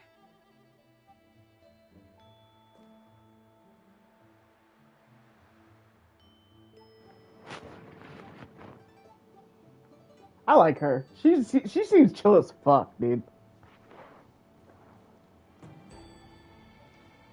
Back already? You've met with Jing Yuan and wandered around for a few hours. So, what do you think? It appears that the Divine Foresight is using this war dance as a show of strength to convince everyone that the Lawfu is prospering after the Ambrosial Arbor crisis. But... I know you're going to say but, right? Mm-hmm. But the influx of people attending the war dance is like a breeding ground for disorder and rumors. One wrong move, and the Luofu could be in a world of chaos. Oh, it's about to get The crazy. Cloud Knights on the streets remain vigilant, so at the very least, General Jing Yuan is aware of this. As for other matters, I'm unable to say. I'd prefer to be excused from future meetings with generals. I'm just a military healer. And now all of a sudden I'm thrust onto the center stage having cordial chats with Why'd you two turn around generals. like that? My work doesn't lend itself to being in the limelight either. Just stop whining. At least you're in one piece, right? Before getting in touch with General Jing Yuan, I wanted to put aside my assumptions and see his momentum. That includes the overall bearing of the Cloud Knights on the street, what people are saying, and how those close to him behave. The might of an army dwells not within its pawns, but within the force of its collective momentum.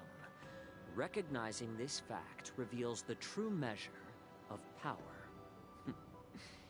Thanks for enlightening me, General. A perfectly clear statement turned confusing thanks to your translation. You've made me lose where I was now. Anyway, this is how I operate in battle, so you might as well get used to it. Are you treating General Jing Yuan as your enemy? The longest-serving general of the Xianzhou Luofu. Do you think he'd have only a few enemies? By the way, General, you met the healer lady, yes? Could you show me the medicine she prescribed you? Well, the healer lady couldn't do anything about my condition. She just told me to enjoy some tasty food. Condition? Hold on. Whoa. Hold on. Wait. What's wrong, baby girl? What's wrong? What's going on? Holy fuck. Condition. What the fuck are you talking about? Don't worry. I'll fulfill my Now I'm promise curious. and find a way to cure you. What is going on with I found her? some leads. Well, life and death, Jiao Cho. It's all predetermined.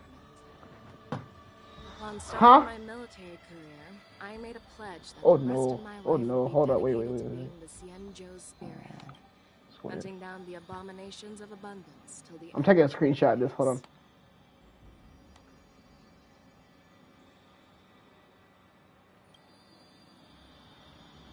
For the next As long as I thumbnail. can fulfill that deep-seated desire, I don't care how long I live. That's hot. I like that. I mean the art. As my enemy. No. My real enemy has always been myself.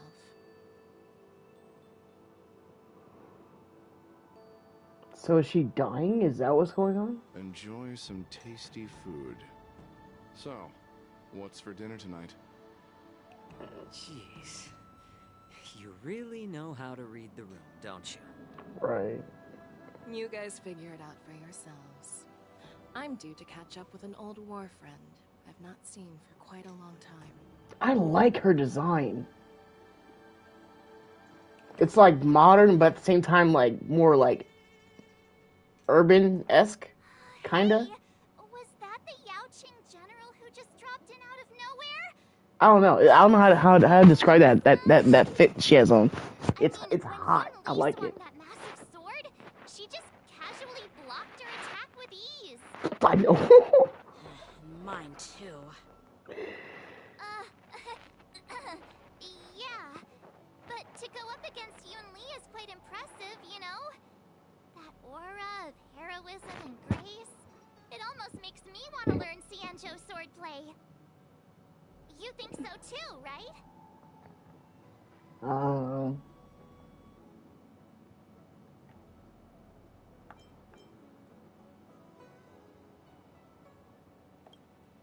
Can't you put a little more enthusiasm into it? I didn't think that was kind like words, Miss March. The war sarcastic. dance is I coming up, didn't. and I've been chosen to represent the Cloud Knights in the ceremony. Okay.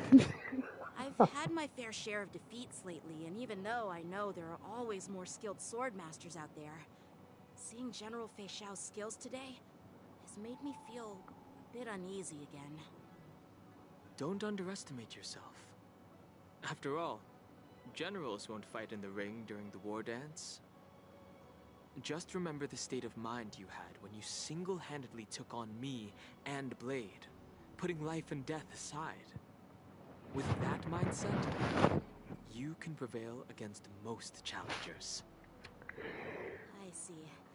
Thanks for the advice, Master Dan Heng. By the way, now that today's events are over, General Jing Yuan wants to invite all of you to the Seat of Divine Foresight. He has something important to discuss. I bet it's about how to deal with the generals from the Yao Qing and the Zhu Ming. I really don't want to get caught up in grown-up games so soon. I just hope Generals Fei Xiao and Huaiyan can see the truth. We don't need any more chaos on the Luofu before the war dance. Oh, I can already see 2.5 getting crazy. Need your extractor cleaned or your star skiff serviced? Look no further. I will probably be skipping everyone this patch until Lingsha and Fei Xiao comes out. Maybe. Maybe. I don't know yet. Hey, there's something I need to tell you. What? Go on. Tell me.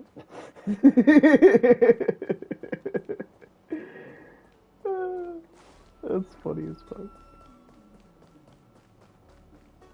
Would you like me to relay your message? Yes. Your lady's nuts.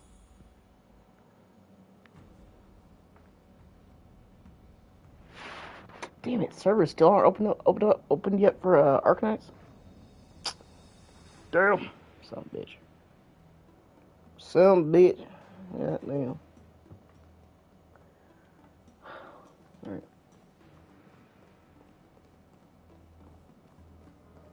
Well. Alright, I'm gonna stop here real quick. I'm gonna go use the bathroom. I'll be right back. Just gotta go take a piss.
Earlier at the Palace of Astrum, I introduced these guests from the Astral Express to you, Elder Huaiyan. But with all the people around, we only exchanged pleasantries. Now, I'd like to officially introduce them to you. These three braved great dangers, accompanying me to perilous places, defeating the chief culprit Phantilia, and uncovering the conspiracies of the disciples of Sanctus Medicus. If you wish to know more, please, feel free to ask us. Well, I skimmed through the reports about the Arbor's rebirth from the Master Diviner Hu Xuan. She's been summoned to the Yuque for questioning. There are a lot of doubts within the Alliance about this whole situation. But despite all that, I believe in you. Since you joined the ranks, you have repeatedly achieved remarkable feats. After the High Cloud Quintet each went their separate ways, despite the many criticisms within the Alliance, the Marshal still stood firm against the dissenting voices, and entrusted the Lawfu to you. Over the years, you've served the Alliance with loyalty and wisdom. You've taken down abominations in Thalassa, rescued the Xianzhou Yuchue from a siege, and destroyed the demonic planet summoned by the denizens of abundance. I still remember those battles vividly. There are fools who doubt your loyalty. They're happy to see the divine foresight fail because it gives them some kind of sick satisfaction. They haven't achieved anything of their own, so they feed off the failures of others. But I've seen enough failures in my time, and I want to believe that your loyalty has never wavered. So, General Fei Xiao of the Yaoqing is the only one investigating the Ambrosial Arbor crisis on behalf of the Alliance? No. I am too. This old man's words always catch me off guard. The Marshal ordered me to come to the Xianzhou Lawfu, but the document only says, attend the war dance and listen to Fei Xiao's questioning. The Marshal is well aware of Jing Yuan's purpose in holding the ceremony and understands the situation he is facing. She mentioned it because she believes both issues are important. Thanks for your kindness and sincerity, Elder Huayan. But is it appropriate to tell everyone here about the Marshal's orders? By introducing the Express's witnesses to me alone, aren't you aiming to discern the intentions behind both my actions and Fei Xiao's? And whether there's any discord between us? Well, since I'm being open and honest with you, I encourage you young folk to do the same. As for the Ambrosial Arbor crisis, all I need to do is listen. General Fei Xiao will be the one asking the questions.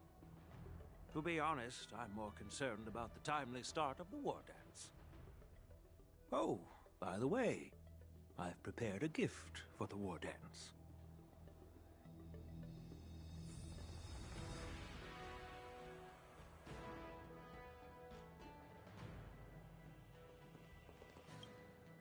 Yes, it's this case right here.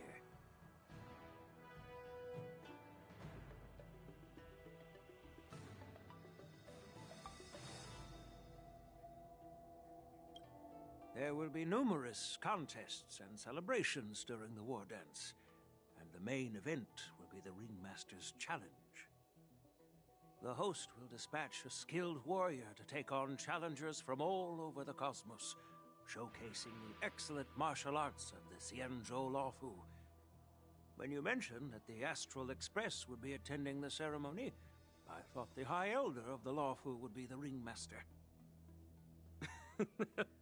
You humor me, Elder Huayan. The healer lady is just a young lady who knows nothing about martial arts. How can I assign her as the Ringmaster? I'm no match to you when it comes to joking. What's this box for? Why don't you open it, General Huayan? This sword case is intended for the War Dance's award. It's empty now, but in a few days, a precious sword will be delivered and stored inside. I don't mean to boast about our skills, but this sword represents the pinnacle of the Zhuming's craftsmanship. It has a legendary history, full of heroic tales from foreign lands, tales that are too detailed to be summarized in just a few words. Since the delegation delivering the sword hasn't arrived yet, I'll just leave the case here for now. I've been wondering who would be worthy of such a sword. And then it hit me. I can award it to the champion of the Ringmaster's Challenge. The ceremony's champion is sure to be a perfect match for the sword. Moreover, I hear that Yan Xing is an excellent swordmaster, and that he will be representing the Lawfu as the Ringmaster. so it seems like a perfect gift for him. Thank you for your generosity, Elder Huayan. If you want to give me a sword, just say the word, Grandpa. No need to beat around the bush. You've got confidence, my girl, but I don't think you can best Yanjing. I know you're all about swords, Miss Yunli. It's just a shame that it's the sword that ultimately chooses its rightful master.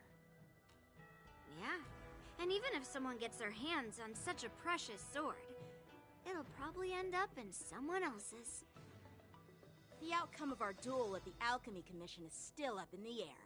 Since you're interested, why don't you represent the Xianzhou Juming and challenge me in the ring? That's exactly what I had in mind. Nobody knows who's gonna come out on top. It could be me, could be someone else. It'll probably be me. But whatever happens, it won't be him.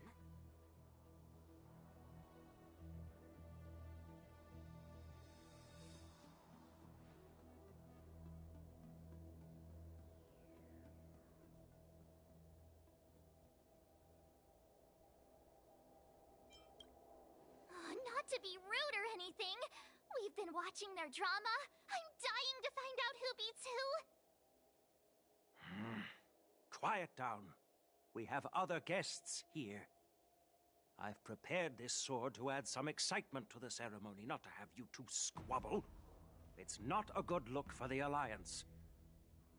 While you both seem confident that you'll win, you need to remember there can only be one winner and one loser in the ring, which could lead to hard feelings.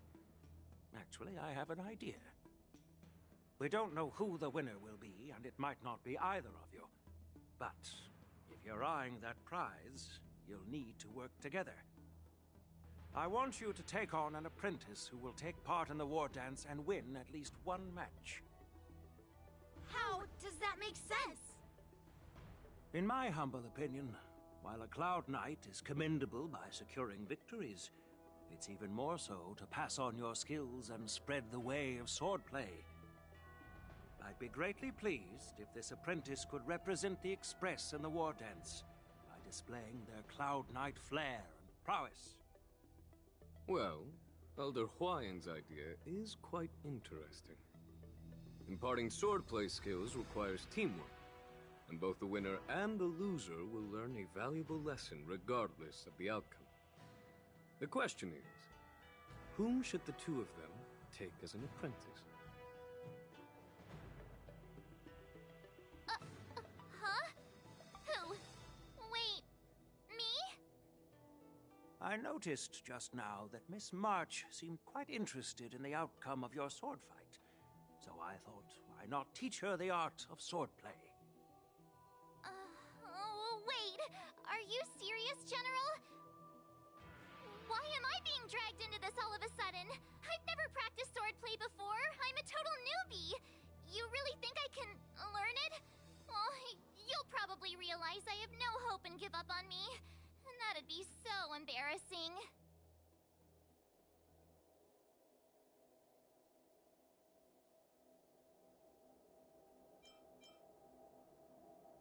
Isn't this a perfect chance for you? I remember you mentioning that you wanted to learn some sword moves.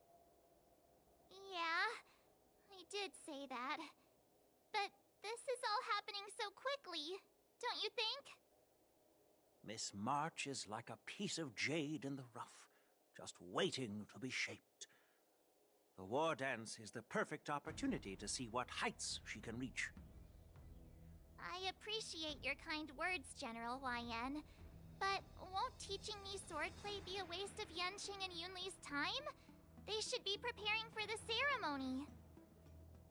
Plus, I heard that each swordmaster has their own special moves. What if they let something slip while teaching me? If everyone knows each other's tactics, won't that make it hard to catch people off guard during the war dance? That's considerate of you, March 7th. But don't worry.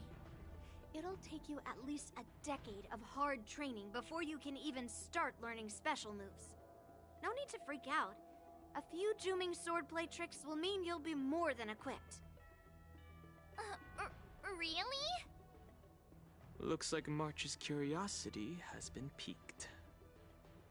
The whole point is to know each other's moves. Defeating your opponent in just one move? How boring would that be?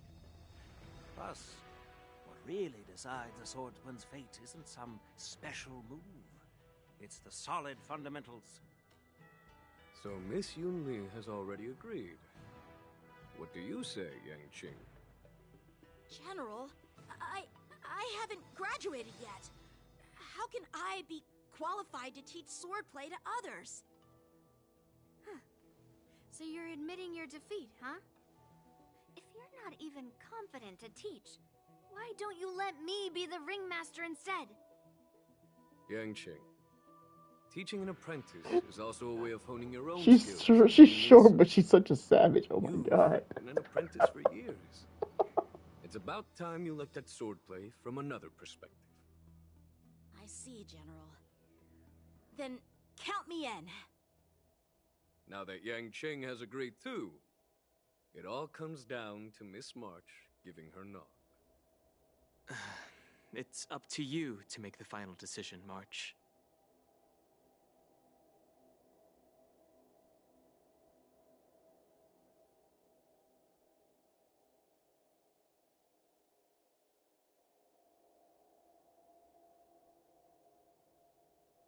At least that way, I won't have to worry about you accidentally shooting me in the butt all the time.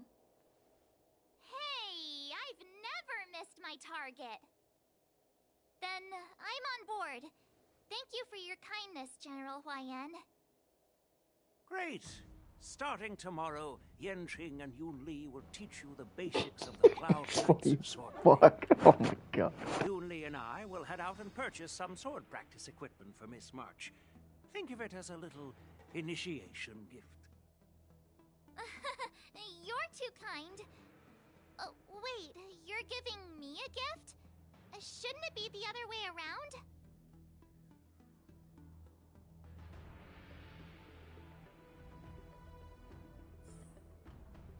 General Huaiyan's gone. Wait, why does something feel off about what we talked about? I think we strayed off topic. How did things even get to this point? Yeah, I brought you here because the General said he had some important matters to discuss. But how in the world did Yunli and I suddenly become Miss March's swordplay mentors? Because General Huaiyan wants us to stick around on the Luofu for some time.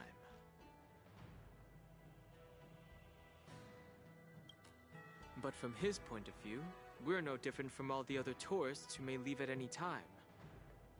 Since the crew's actions were mentioned in the Luofu's operations log were given to the Alliance, he probably wants to see firsthand if we're as capable as to report claims, or if we're just some made-up excuse to save face. And he wants to see it for himself during the war dance, which is why he even dragged Yunli into this. What began as a simple contest between two sword masters has now evolved into you two collaborating to mentor March. Elder This is Huaiyan getting is interesting. still that tricky general who likes to give everyone a headache. My apologies. Truth be told, I invited all of you to the ceremony because I wished for you to act as my witnesses. Now, I apologize for not disclosing this information earlier.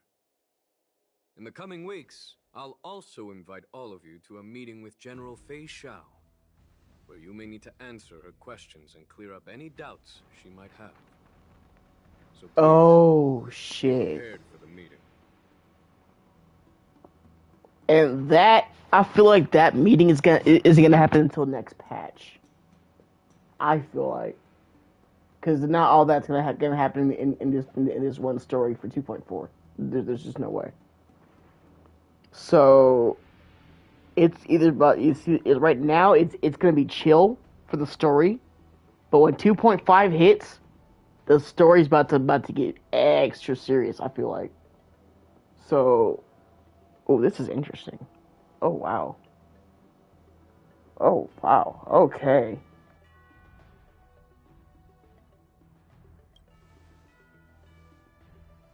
Don't worry, General.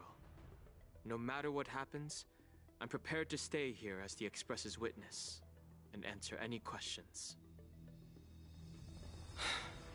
Thank you, everyone. General, I know there isn't much I can do to share your burden, but... As the Luofu Ringmaster, I won't let anyone defeat me in the war dance. I know.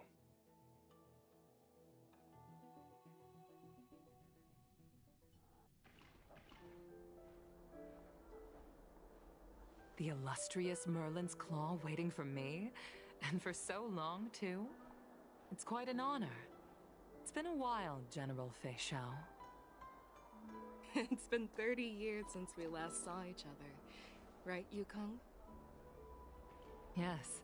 Back then, you were the vanguard of the Yao Qing's Verdant Knights, and I was a pilot of the Luofu's Rainbow Orbit Fleet. Who would have thought that upon meeting again, you'd be a general, and I'd have given up flying? Really does feel like a lifetime ago. Well, I wouldn't say I haven't seen you in 30 years. After all, your great victories are announced through the Yellow Bell resonance system every day. Wait, does she not have a So I'm tail? well aware of your great feats. How's your health holding up? Wait. Still stable, I suppose. Do you still remember the medic who saved me in battle? That healer with the odd name and peculiar temperament. What was his name again? Was it Pichu? Or Kachio? Jiao Chou.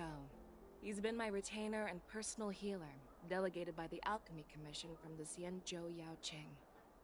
Over the years, he's dedicated himself to managing my condition. It's thanks to him that I'm still in good health today. Given my background, I'm happy to have made it this far. I'm No, relieved she's to so know that fucking you're hot. safe Oh and my sound. god. Well then, since you and Elder Hua Yen are here, She's hot too, you but must have she received don't orders hold a from candle Marshall. to Fei Xiao. Like, no, As your ain't no friend. fucking way. May I ask how the Alliance intends to punish the General of the Luofu? The Arbor's rebirth has frightened the elders who lurk behind the scenes.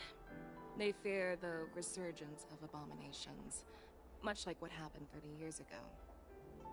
Although the report from the Luofu explained all the details, we don't know if the Ruin Legion really invaded, or how exactly the Stellaron Hunters and the Astral Express became involved.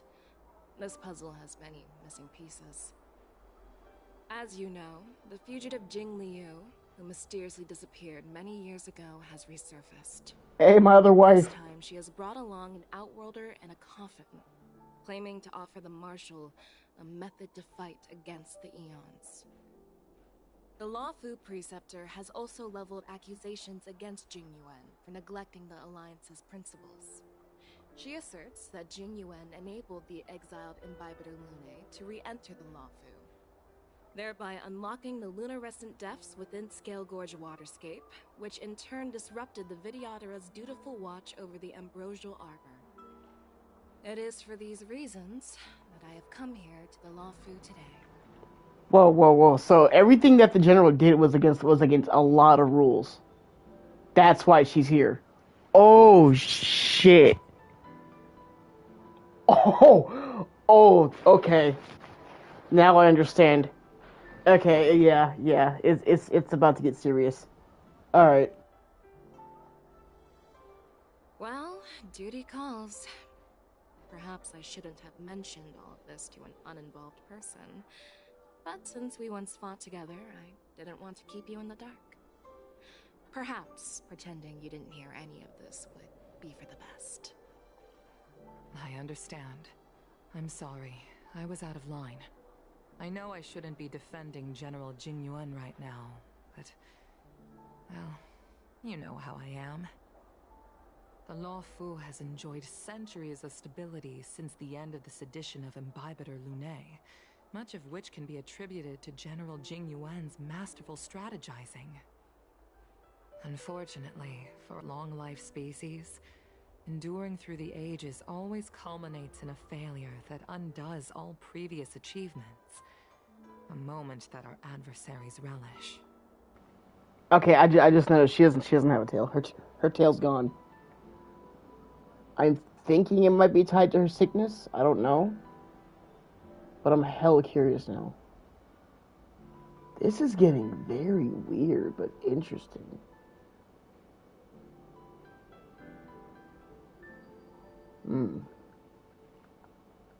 That's true. And that's why I'm also here for another purpose. To visit Hule. Hule? You mean that Hule? The Borisin Warhead? The same Hule who has been imprisoned in the Shackling prison for over 7 centuries? The nemesis of the Foxians who will never be forgiven and shall be imprisoned until the end of the cosmos. I can't quite remember the exact wording, but yes, the very same Hule.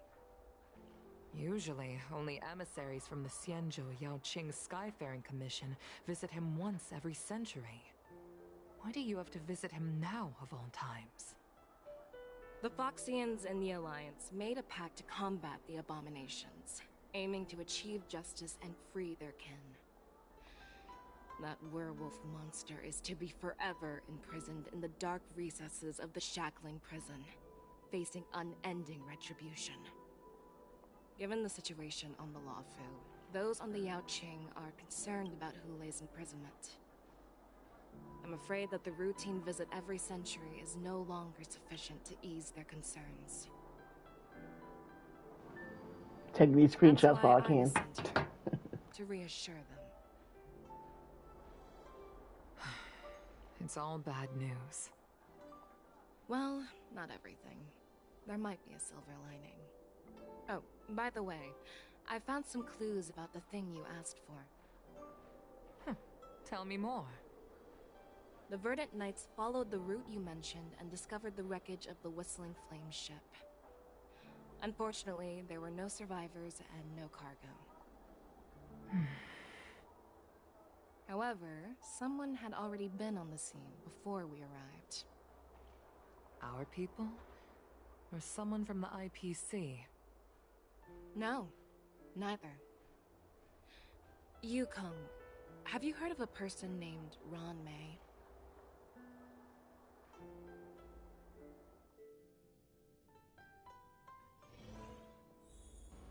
Where is this going?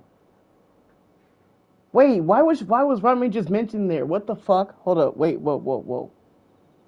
I'm so confused now.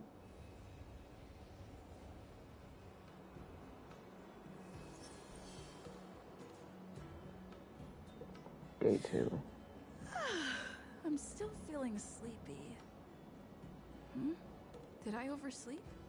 Where did March and Dan Heng go?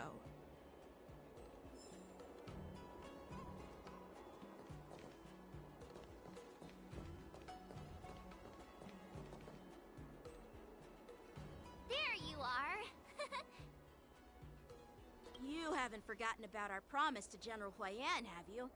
I woke up especially early so I can start teaching Miss March swordplay.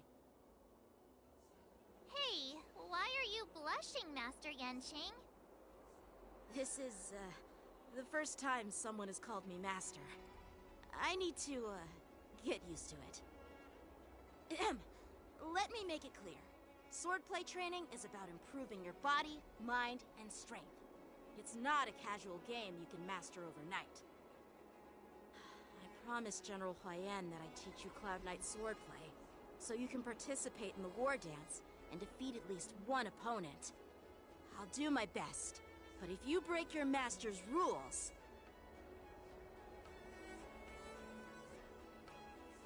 Is it too late for regrets?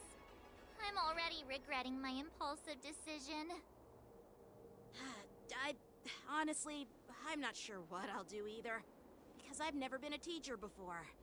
So, Miss March, please behave and don't skip classes. Or complain. You need to toughen up and train her properly, Master Yanqing. Don't go easy on her. You're so heartless. Bye, Hey, where's Yun Li?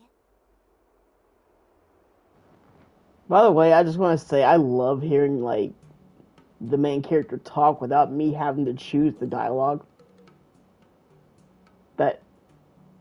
It's the little things that matter, bro. Oh my god, I love this shit. I've found a quiet spot in the back garden of the Palace of Astrum for our first lesson together.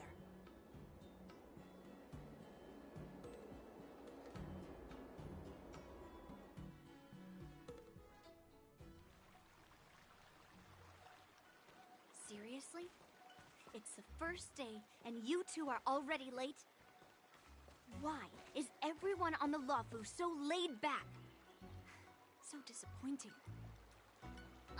Master Yun Li, you're already here. Sorry for keeping you waiting. Oh, wait. Were you trying to teach her in secret? That's sneaky. I'm just showing you what Luofu etiquette is all about. She might be my apprentice, but it's customary for the master to personally escort their apprentice to the place of learning. As the host, I'll be teaching Miss March the essence of Luofu's swordplay, after which she'll emerge victorious in the war dance ring. You won't be complaining about Luofu's swordplay then. Stand aside, rookie. Let me show you how we Zhu-Ming swordmasters treat their apprentices. Quickly, over here, Miss March. This is a reverse mentorship gift from me to you. I hope you put it to good use. What's this? Xianzhou clothing?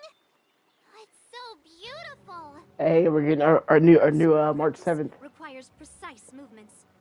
This outfit is tailored to fit perfectly and allows for smooth movements. I even added some small accessories. I put a lot of thought into it. You're awesome, Master Yun Li! See? See?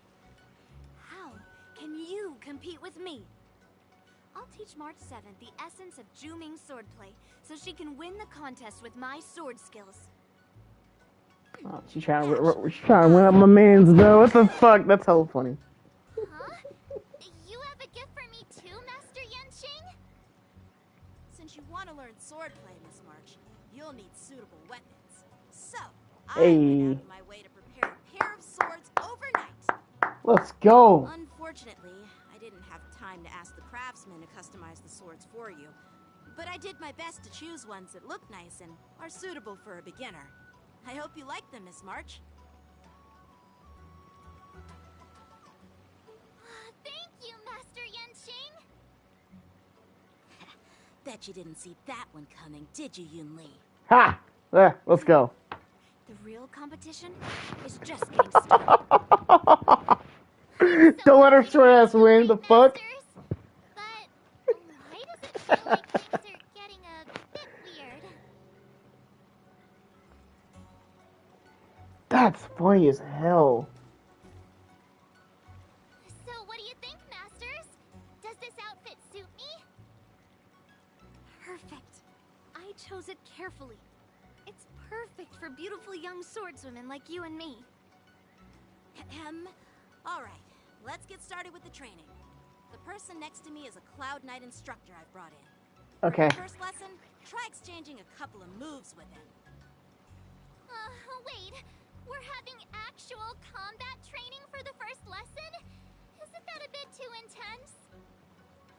Well, I heard you have some experience with archery and martial arts. The first thing we're going to do is see just how strong your fundamentals are. Come on, step forward and strike with the sword in the most natural way you can think of.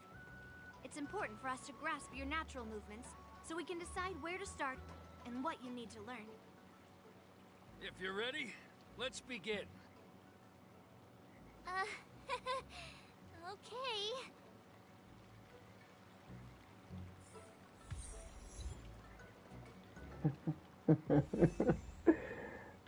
This is funny as fuck, dude. Well, I heard you have... Come on, step... Are you ready? Then I apologize in advance, Miss March. In advance. Oh god.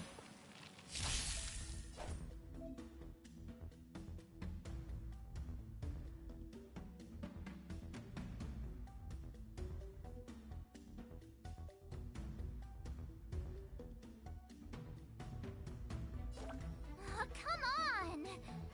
Let me fight!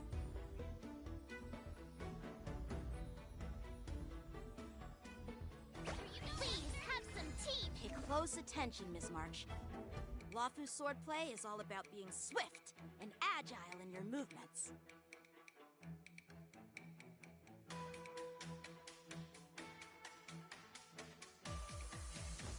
The sword is like... Again. Yes, you! Right on time. Ignore him. Strength is everything. Yes, you! Like this? Well done!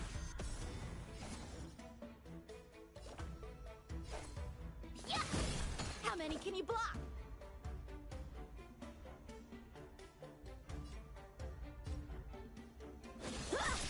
Mountains fall! Right on time. Time for swordplay. What are you made of? I could take 10 of you! Nice job! Practice is over. Swords descend! I'm starting to get the hang of it!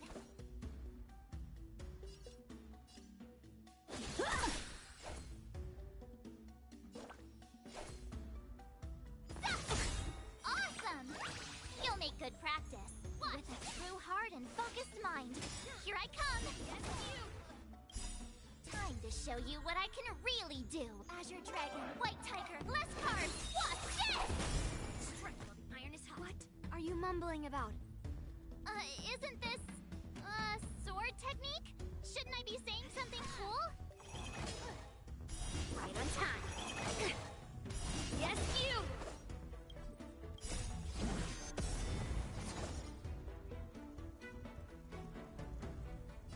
Strike with heart! Ready to shine. Yeah! Descend to earth! Melt! Time for swordplay! Blade and flight! Shivering mountains! You'll make good practice. Here you go, Master! Right on time. Yes, you! Oh, I get it! Alright, check out this move! How many can you block? Strike with heart!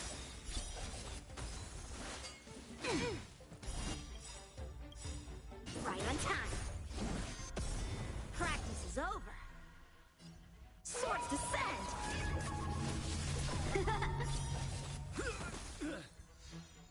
Lead through clouds!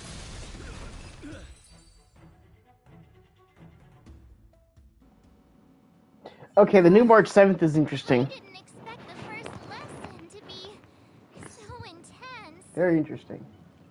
Miss March has quick hands and a flexible body. She's a perfect fit for practicing Lawfu swordplay. I'm gonna build her, but I'm not gonna be using her all the time. Because I already know she's gonna be like a very, like, situational, unit. So. However, she lacks strength, and her strikes were a bit unfocused. But don't worry, that's totally normal for beginners. Once she starts practicing Juming swordplay, she'll make heaps of progress. Given the situation, I believe Miss March should start by working on... her strength. Seriously, do you actually know anything about swordplay, or what? I could ask you the same thing! Dual swords require agility, so what's more important than footwork? Instead of focusing on her strengths, we should address her weaknesses. The drawback of wielding two swords is not generating enough force. What good is being quick on your feet if you don't have strength? It's not like we're dancing here. Skilled swordmasters know how to play to their strengths and work on their weaknesses. Start with what you're good at, then tackle your weaknesses. That's the right way to learn. You're quite the theorist, huh? Theorist? You claim to be able to talk to swords. So what does that make you? A lunatic? Hey, it's only my first lesson, and you're already arguing. Come on, calm down, Masters. I'll have to improve both my footwork and strength anyway, so it doesn't matter which one comes first. But it does matter. Just listen to me, March 7th. Oh, damn. This is getting complicated. This is just like watching an anime. This is so funny.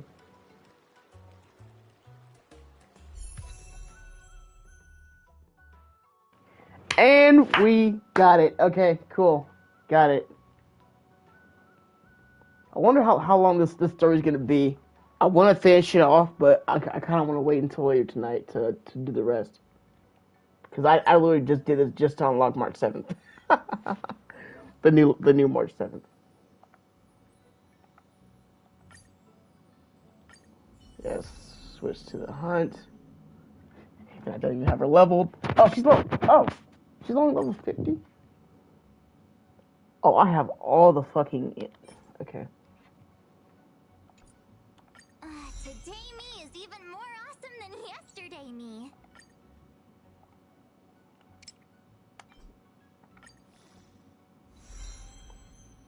I low-key forgot how to level up my characters in this game because I've been playing Xenoblade for so fucking long.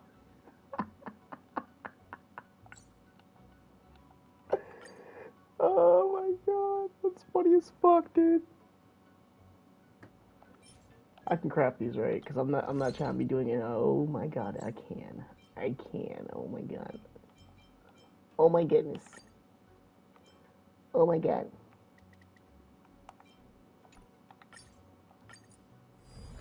Probably not enough, but whatever. Hey, what you gonna do, right? Okay, that puts us close. 5 more. All right. Yeah, I'll work on her later. I'm pretty sure she has her own light cone too, so yeah. Yeah. Ooh, I could put. Ooh, wait. What is this? Swordplay? That's a good one, I think. I'm gonna look up a guide. I don't play doing all that right now. We'll do that later. I forgot to check mail. Fuck. Dear Himeko, Mr. Yang, and Pom Pom, we're all good here on the Xianzhou Luofu, so no need to worry. By the way, how's your trip going? Another good screenshot. Cool. These are potential thumbnails where this is why I love Star Rail. As for me, I've somehow become the apprentice to 2 Cloud Knight sword masters, and I've been honing my sword skills with their guidance.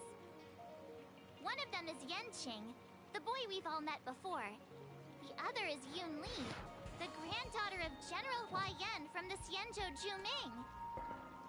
Both masters are super strict, giving me a real taste of how hard sword training can be. Yep, as they should be. I tried Strict. to drag her into this, but she refused. Then I tried to rope Dan Heng in, but Master Yanqing wouldn't have it. Still, I didn't let the difficulty get to me. In just a few weeks, my sword skills have improved a lot. Both my masters think I have unique talents in swordplay, and are literally fighting each other to teach me their skills. Thanks to their guidance, I've actually made some progress. When I get back to the Express, I'll definitely show off my skills and impress you all. Looking forward to your reply. Yours, March 7th. Oh, that's right. Everyone's split up, so we're gonna be here on the Luofu for I think about a month. Cause I don't know how long their trip's gonna be. Cause Himeko and Will are going to a different planet. Well done.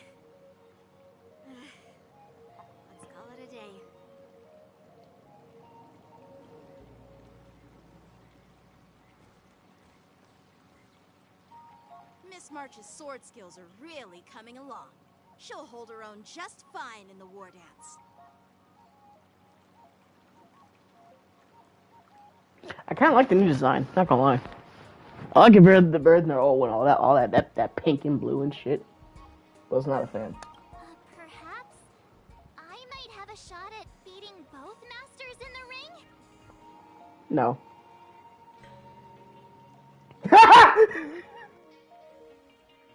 Oh, get real. You've only been practicing for a short while. How could that possibly happen? With your talent, Miss March, if you dedicate a few more decades to training, Why do they both look like that? you'll be able to defeat Yun Li. Decades? That's hella I'll funny. be an old lady by then. No. Can you believe it? March 7th has actually become a pretty decent swordmaster in such a short time. That's hella funny. That's funny as I understand why fuck. Grandpa always had a grin on his face while training me. Are you sure he wasn't laughing at you? Oh, Damn. shut up. It's all thanks to your amazing guidance, Masters. Miss March, you're really getting the hang of wielding dual swords. If you're keen on advancing, trying out different Xianzhou blades can improve your touch. Let me see. Which sword is the most powerful? Single sword? Great sword? Or maybe a flying sword? There's no such thing as the most powerful sword. It's all about the skill of the swordmaster. Yanqing wields several flying swords, while I only wield one. But remember how I kicked his butt at the Alchemy Commission? Shut up. First, you didn't kick my butt. Second, you'll never kick my butt. Third, how about we settle this right now and see who kicks whose butt? Oh boy. Oh boy. Yeah, I'm up for that.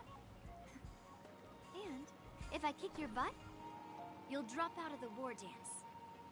Deal? Why are you two arguing again?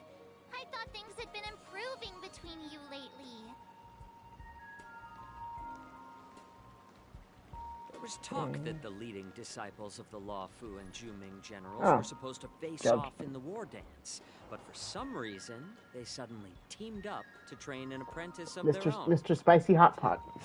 Turns out the rumors are true.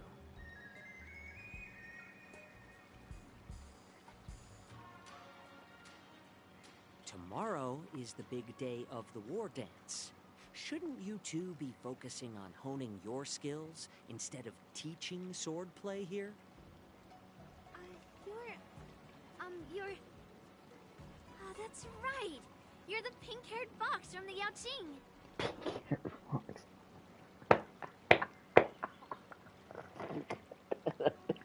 This shit is funny as fuck.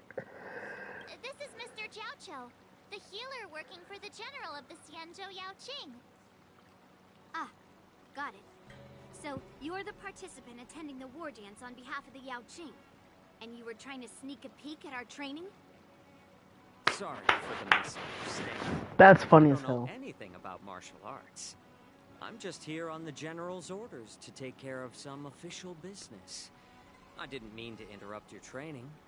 I'll be on my way. If you know nothing about martial arts, why were you smirking earlier? Well, my curiosity got the better of me, I suppose. When I heard Miss March's pondering about what to learn, I couldn't help but wander over. From my professional experience, cleavers, slicers, chopping knives, and carving knives are all just tools. Kind of like frying, sautéing, boiling, and deep frying. You're making me hungry. Shut up, dude. They're just ways for people to show off their skills. How you use them really depends on the ingredients you're working with. It's like your sword teaching methods. If you align your ingredient, in other words, your apprentice's natural tendencies, with the right cooking method, by which I mean the teaching method that best suits her, she'll make double the progress in half the time. For example, golden eggplant tastes best when fried, cloud peppers when stir-fried, and yellow boulder beef when simmered. It's all about discovering the nature of the ingredients. I mean, apprentice. So you're saying what? Exactly. I'm getting hungry. I'm getting hungry.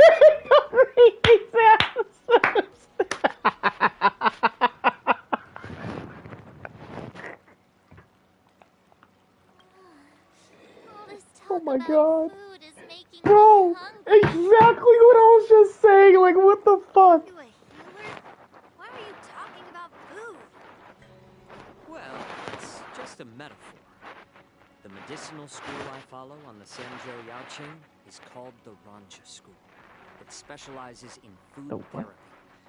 So it's only natural that I know a thing or two That's about cooking. why. Okay, that makes more sense now. You're the general's cook? Cook I'm a healer. and But anyway, a cook you're a cook. isn't Shut up. interested You're a in cook. health, doesn't I don't look want to for fucking hear that shit. You're a fucking cook. Shut up. Call me a cook. If you want. Seeing the way you're looking at me, it's obvious you think I'm just some feeble academic who likes to blabber on about Oh my martial God. arts. But Oh. in reality, I know a thing or two about killing. After all, the art of healing inherently encompasses both life and death. Bro, this shit is funny as fuck.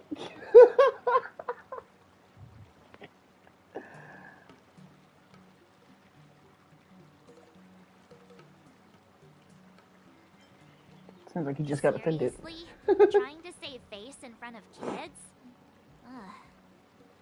Do you recognize this bottle of medicine in my hand? No.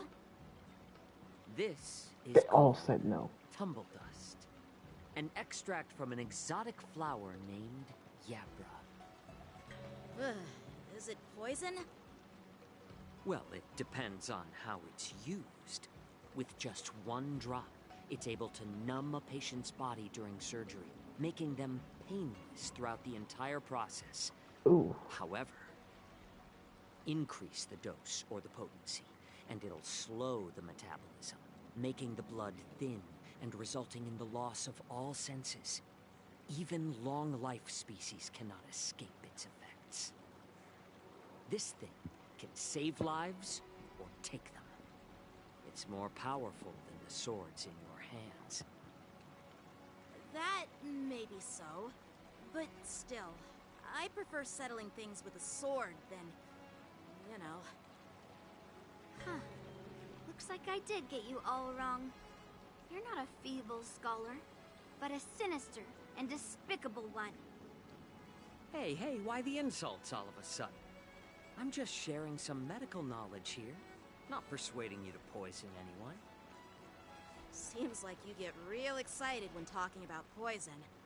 I can't tell if that's an honorable thing or... That's a little sketchy, not gonna lie. That's a little sketchy. Two individuals. The one standing is full of malice. The other lying down is honorable and righteous. How can the one who's lying down label the one standing as sinister? In the throes of combat, where life and death hinge on a singular moment, every idea fades into nothingness. The only thing that matters is staying alive. Surviving the battlefield reshapes all notions of worth, be it integrity or treachery. Okay, I just want to say... Their significance is negligible. Okay, I just want to say one thing. He's coming after the midget that's out right now, Yun Li. He's coming out after her, and I heard he was a great partner for my character Acheron. If that's true, and he heals just like he says, I might have the best team in the game.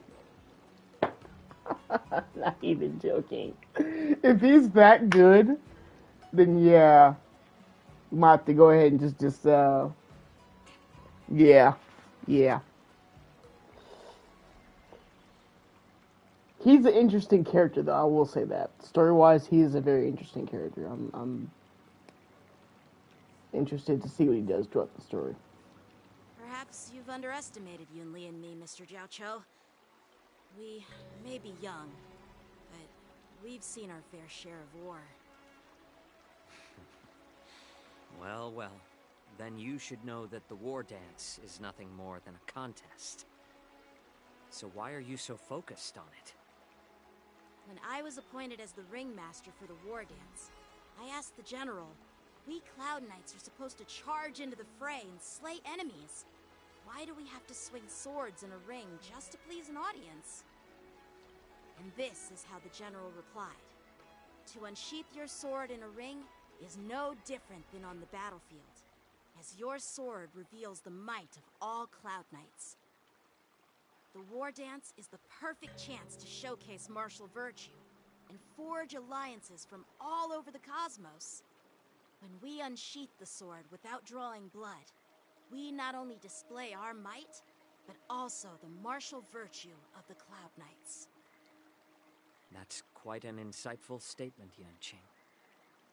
Well, my apologies for being so short-sighted. I've been on the Luofu for quite some time, but I haven't had the chance to see the ceremony venue for myself yet. Hearing you speak so highly of it has piqued my curiosity. Would you mind showing me around? You want to see the Sky Splitter ship where the war dance will be held? Let's go! I bet Yunli and Miss March haven't seen it either, right? Well then, I'll give you all a tour.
Oh my god, I was talking the whole time with the mic muted.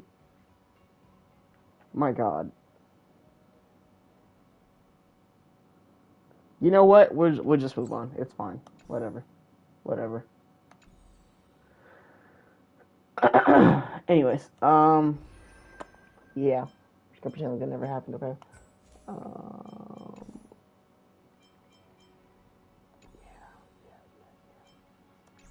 Anyways.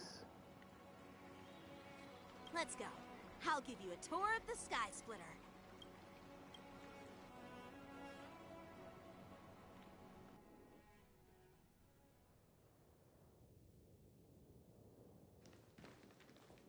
Looks like a lot of other visitors have also come to catch a glimpse of the Sky Splitter.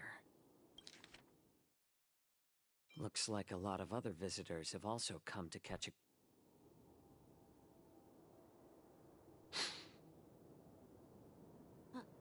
What's up, Mr. Jiaoqiu? No, it's nothing.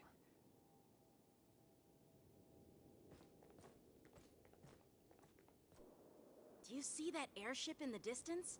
That's the Sky Splitter, the venue for the war dance ceremony. It doesn't look all that impressive from this distance. The Sky Splitter is actually a decommissioned Luofu military vessel. People aren't allowed on board until the war dance officially commences.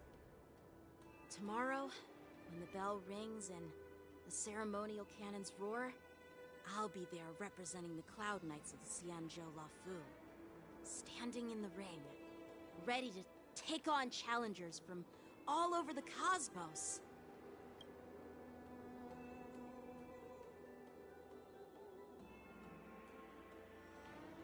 Another banger screenshot. I had to take it. Couldn't miss the opportunity. Since I was a kid, I've been training in swordplay and the art of war under the general.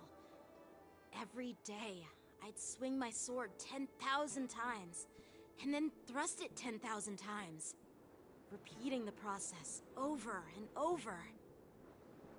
I understand that I'm not like other kids. Thrust. I never envied the toys and freedom they all had. I never found sword practice boring or hard.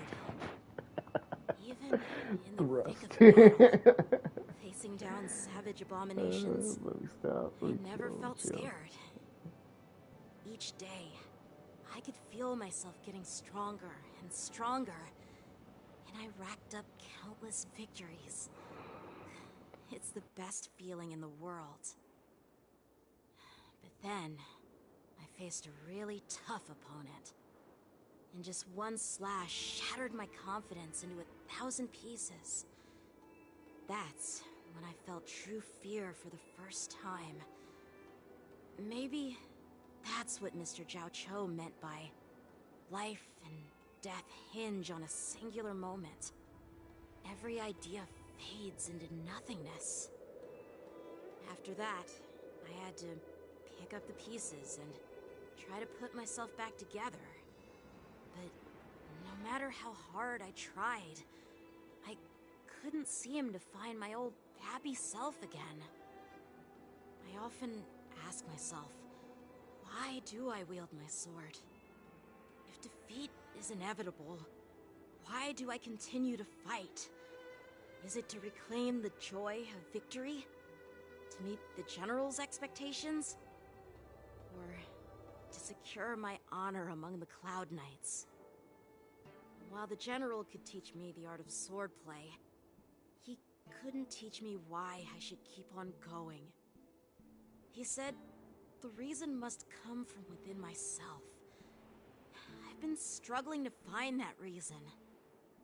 But after talking with you, Mr. Jiaoqiu, I think I already have that reason in mind.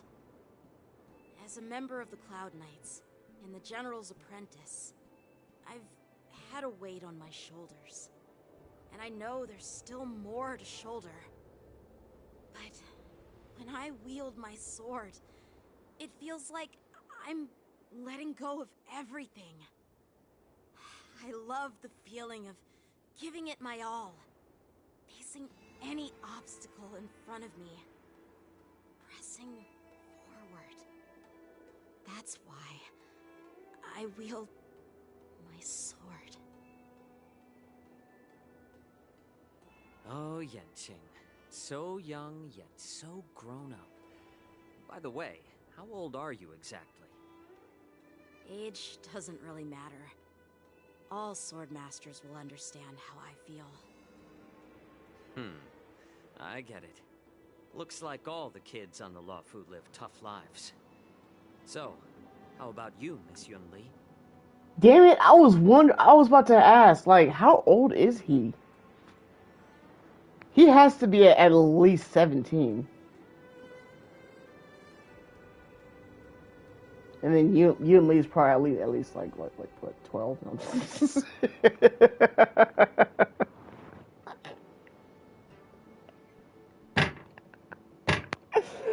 Okay, let me stop. It's not polite to ask a girl her age, no matter which Xianzhou ship you're on. I'm not asking your age. I'm asking if you have a dream like Yanqing has.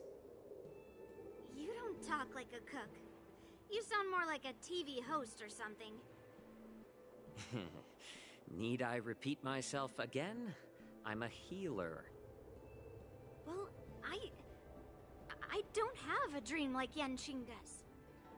The only reason I'm participating in the Ringmaster's Challenge is because I made a promise to my grandfather that I'd win the precious sword he's contributed to the war dance. Sounds like that mind of yours is just filled with swords. I bet you've got nothing better on your mind. My father was a craftsman on the Xianzhou Juming. Because of his foolishness, many innocent people fell victim to the cursed swords he forged. Since I was a kid, it's been clear to me that not everyone deserves to have a weapon in their hands. Giving them a sword is no different than being cruel to the innocent. So, whenever I come across someone unworthy of a sword, I can't help but want to take it away from them. Just like in her Myriad trailer. War dance ringmaster. Oh, it's I'm making stepping up sense to now why challenge she's like that. Okay. to ensure the precious sword doesn't fall into the hands of an unworthy master. See, I never put this shit together until I'm like in the story, you know. So like, now it's all starting to make sense. Okay. Hey, what do you mean by an unworthy master? I see. It's not easy for kids on the Juming either. Well, it's better to have a reason for wielding a sword than to be lost and confused.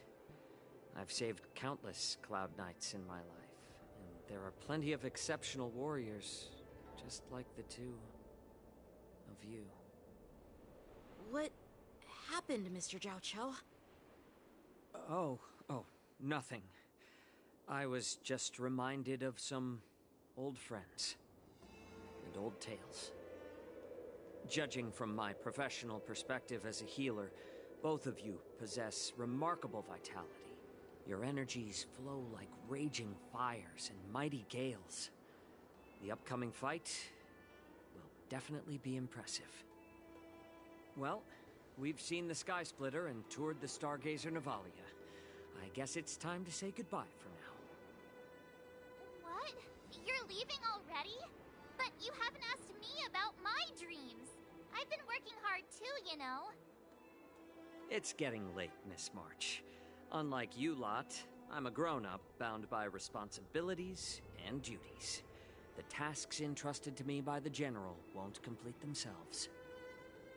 By the way, Yanqing, is it normal to have so many people wandering around in an automated area like the Stargazer Navalia? Actually, this is a restricted area.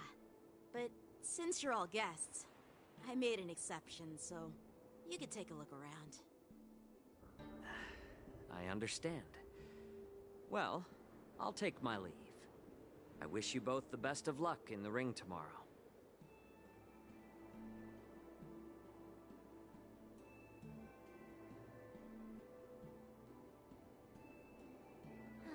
Seriously? I just spent so much time thinking about my dream that he didn't even ask me. Now that we're done with our tour of the Sky Splitter, shall we continue with our training? Why don't we take a day off? What? You want to secretly practice swordplay by yourself? Dream on. You know cramming before a fight never works out. For some reason, seeing the Sky Splitter has boosted my confidence. So, I've decided to conserve my strength for tomorrow. Alright, I'll take you out of the Stargazer, Navalia.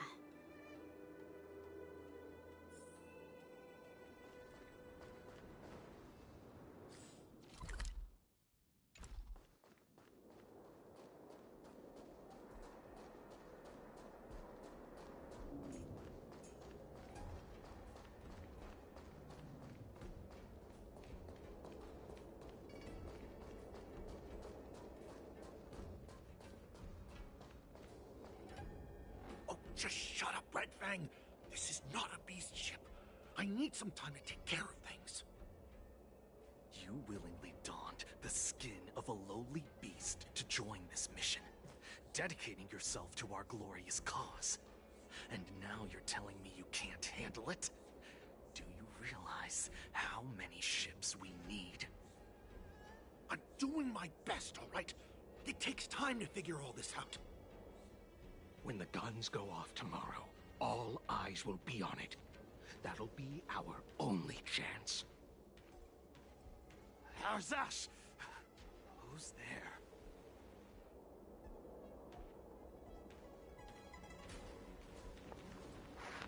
Ah, shit. Ah, shit. Who are you guys? An impromptu inspection. Why are there outsiders loitering in Stargazer Navalia? And a bunch of kids at that. Hey, kids. Didn't your parents ever tell you to stay away from the Stargazer Navalia? I know it's an automated facility, but it doesn't mean you can just break in and do what you want. Okay, buddy.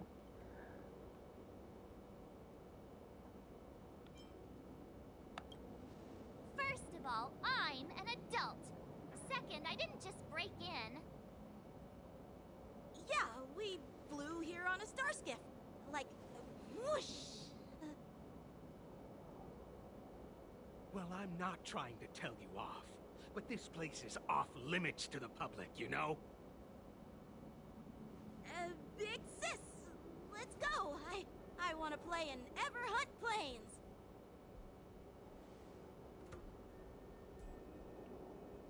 Huh? Everhunt Plains? Yeah, sure. The Big Sis will take you there.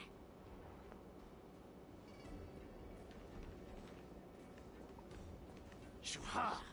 You should have let me. Shh, the overhaul is done, and everything looks good. We should leave.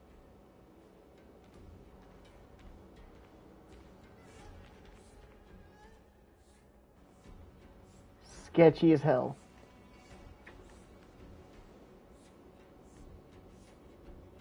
Could you repeat what you just said, Yanqing? What did I say? Big sis, let's go. I want Oh my god. Oh my god. Come on. Can't you read the room? Something is definitely off about the 3 people we just met. Yeah, anyone could see that. I just wanted to hear you say it again. That pink-haired fox tried to say something. I'm pretty sure he sensed something fishy. Since he's not familiar with this place, he just dropped us a hint. But you didn't seem to be paying attention at all. I knew that from the beginning. I think he knew. I think he knew. That Cloud Knight didn't recognize Master Yanqing at all. That's really weird. What? Is he famous on the Luofu or something? Not even the Cloud Knights on the Zhuming, who all know my glorious name, might recognize my face. You have a point.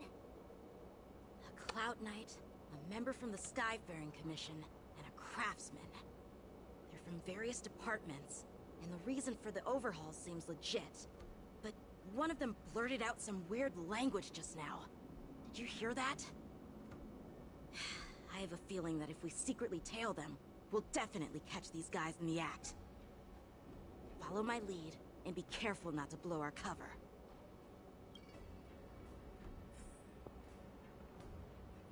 Alright. So we just gotta watch these guys, right? are. Let's just film them.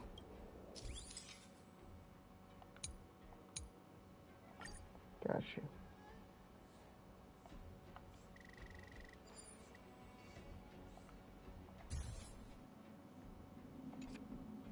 We should have just killed those lowly beasts. Those little brats won't take up much space. There are boxes all over this place. Just dump them into one and no one will notice. Cut the Wow. theatrics, Grulok. Even the slightest slip-up could interfere with Lord Moktok's plans. So where are we heading next? To check the freight skiffs. We've got a lot of preparations to do. Also, don't forget to take those crates with you. Weapons, supplies. We've got to be well prepared. Otherwise, we're screwed. So, are they smugglers? What exactly are they up to? I have no clue, but they seem to be moving those crates. I've got an idea. We can hide inside the crates and follow them.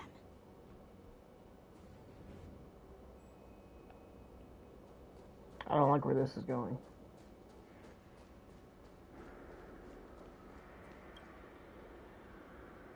Ugh, so cramped in here. I can hardly breathe. Just hang in there.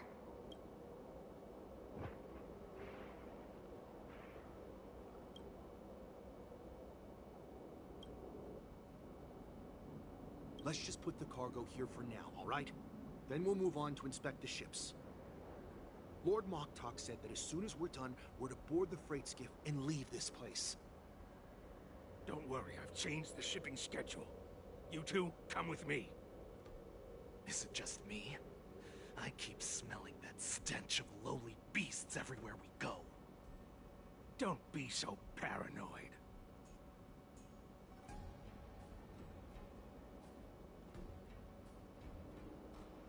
Looks like they're planning to escape on the skiffs in Stargazer Navalia. They keep talking about their plans, but where do they come from? And what do they want to do on the Xianzhou? They're definitely up to something bad. Wait, they disappeared. Let's catch up to them.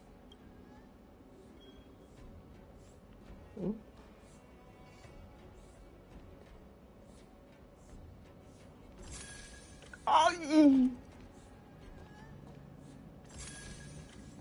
what? You're not. How are you seeing me? What? Tread softly. Breathe quietly. Looks like they're Fuck. planning to escape on the skiffs in Stargazer Navalia. They keep talking about their plans, but where do they come from? And They're definitely up.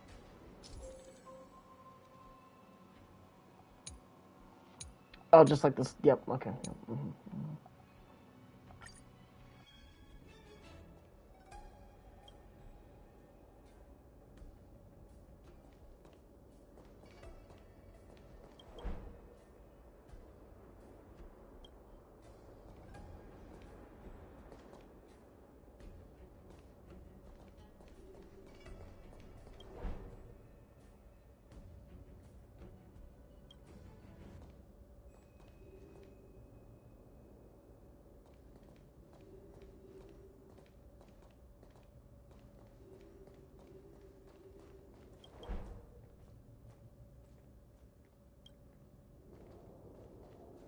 watch out!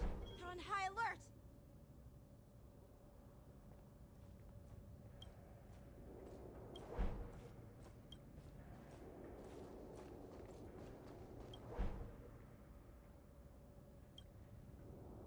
Don't be so paranoid.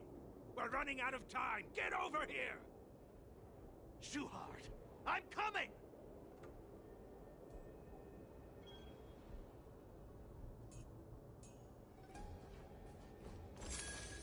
They're leaving.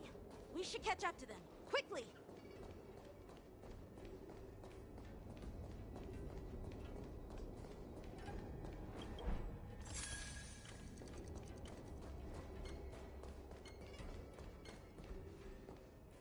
What are they up to?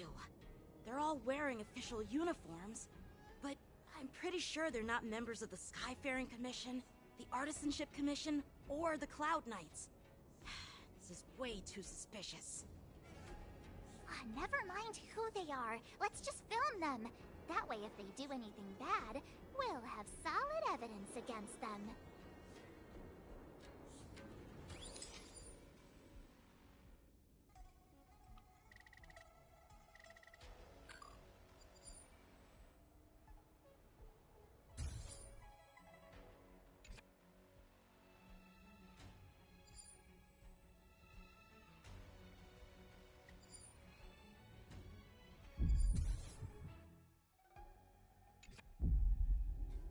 Look at this. A freight star skiff with enough room to fit at least 20 of my men. I'll let the others know and have them prepare more star skiffs. Once we're past the checkpoint, there will be beast ships waiting for us. Lord Moktok is ready. The revival of our ancient bloodline all hinges on this operation. What did he just say? Beast ships?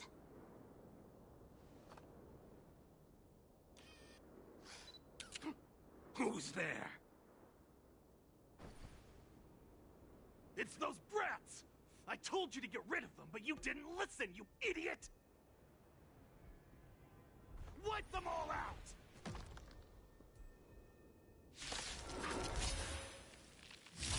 Force, take your positions. Adusa! Die, you lowly beasts!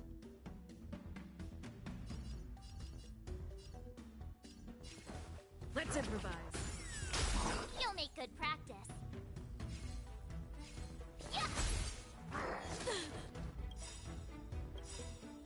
Nice like a good brew. Foot, my friends.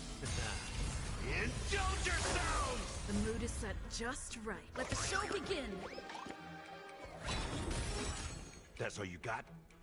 It ain't over. I'll catch up. Some value, I suppose. Eternal.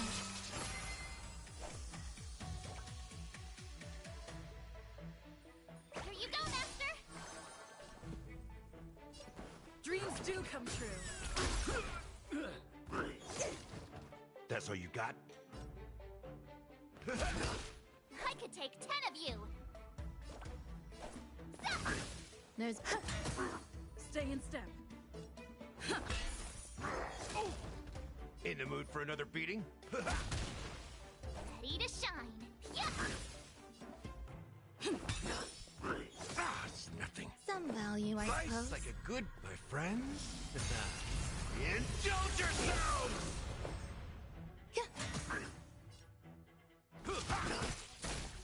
I could take 10 of you! Nice job! Time to show you what I can read. Azure Dragon, White Tiger, less cards! Watch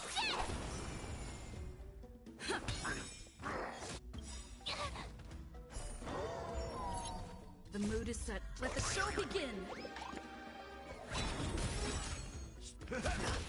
Awesome! Now watch this!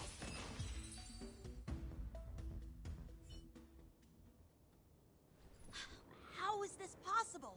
How did these Foxians change their appearances like that? They're not Foxians at all. They revealed their true form. They're Borisin, just like the bandits I defeated on the IPC ship. Wait, that means...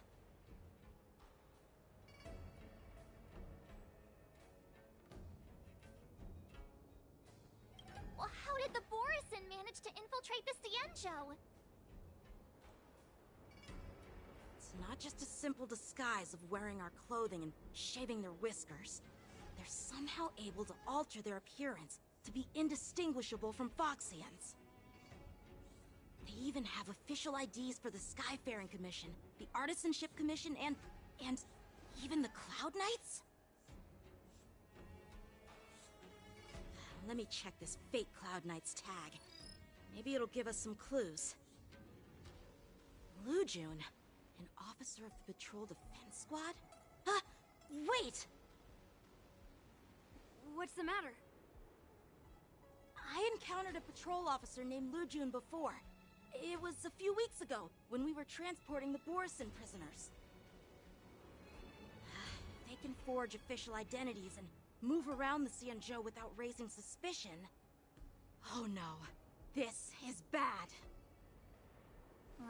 Even worse. If you find one cockroach on the Express, it usually means... There are more Borison hiding on the Xianzhou. I bet their plan is much bigger than just stealing information. We've got to report this to the Seat of Divine Foresight.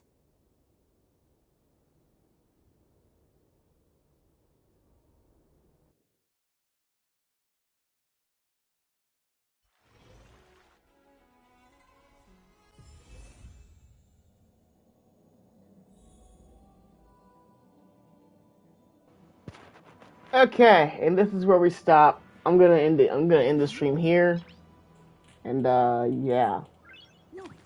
Go ahead and enjoy my day, because it's about to get a little warm out. So I will see y'all tonight. We will finish. Yeah, we'll finish off this. We'll finish off the story tonight, and then we'll get to some fun shit, some MOC like we used to, and pure fiction and whatnot. But alright, y'all. Thanks for coming to the stream. Those who showed up, those who did not, was a little disappointed. That's okay.